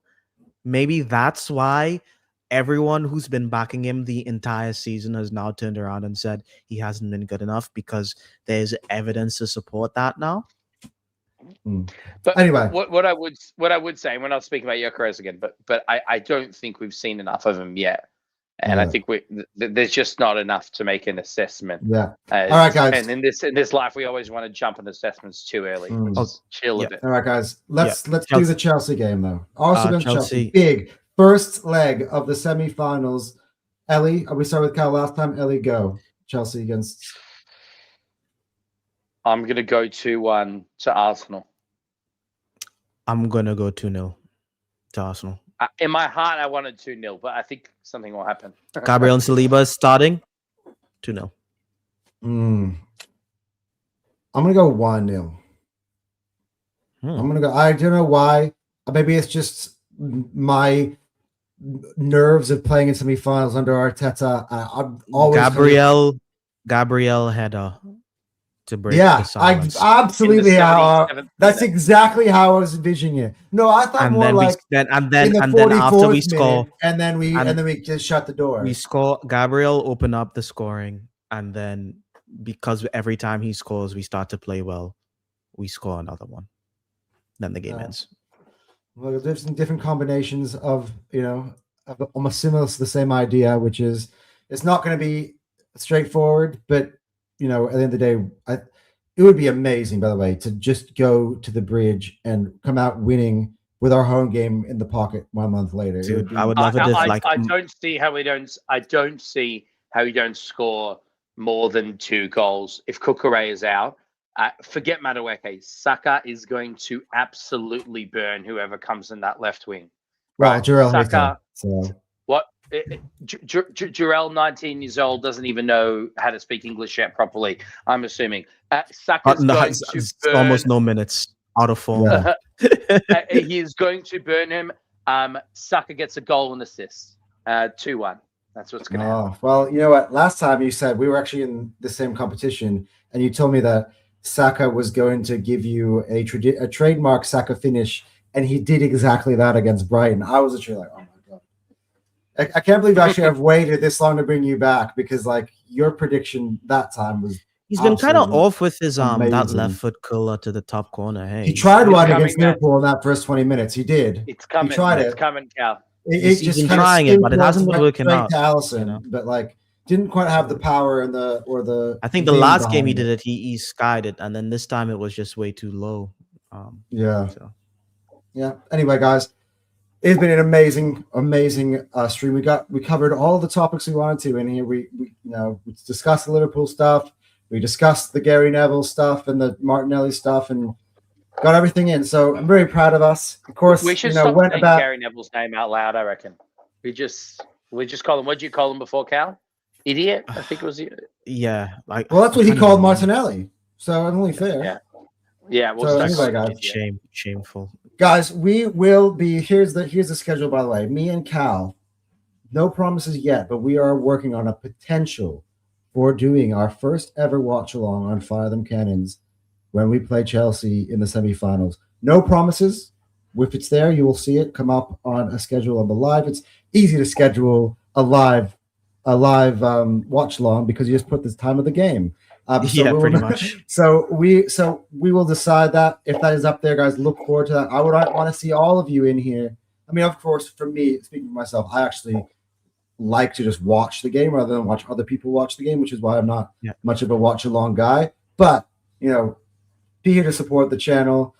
Even if you have us, like on the side, have us in your ears while you watch the game, whatever it is, it would be just tremendous to have your support in here. It's our first time trying this, so it will be incredible. And then after that, of course, we are going to, review, the cup games and then talk about Nottingham Forest in our podcast. I reckon at the end of towards the back end of next week. And we also gonna do our mid. Well, wait. Do we do our midweek show? We play. Oh, our midweek show would be. I reckon midweek show is the watch along if we do the watch along. Like, you know what I mean? We talk about anything for fucking 90 minutes. So that would be it, guys. Enjoy. We got 2 cup games coming up, guys. Hopefully we can win both of those games. Thank you again very much to my lovely brother who was here about an hour more than he promised me. So I really appreciate him. I think my fiance's asleep by now, but that's okay. Yeah.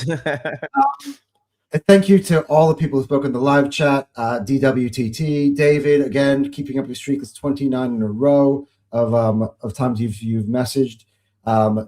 Kieran, of course, he very much contributed to the conversation. I brought him up, that same one, a few times. PG, even the cat, again. Cal was in the live chat. I don't know how you're talking and typing at the same time, but you did it. And then of course my boy Realist Gunner and Gunner Therapy showing love. And then Neil the Gunner again, and Tyrell. So guys, thank you so much again for your support. This channel is growing again. It's not the same without you guys. We could just sit here and talk. We did it. We actually did it for about 2 months. But it's a lot more fun now with you guys all here. So we will see you guys on the next time. Come on, you Gunners.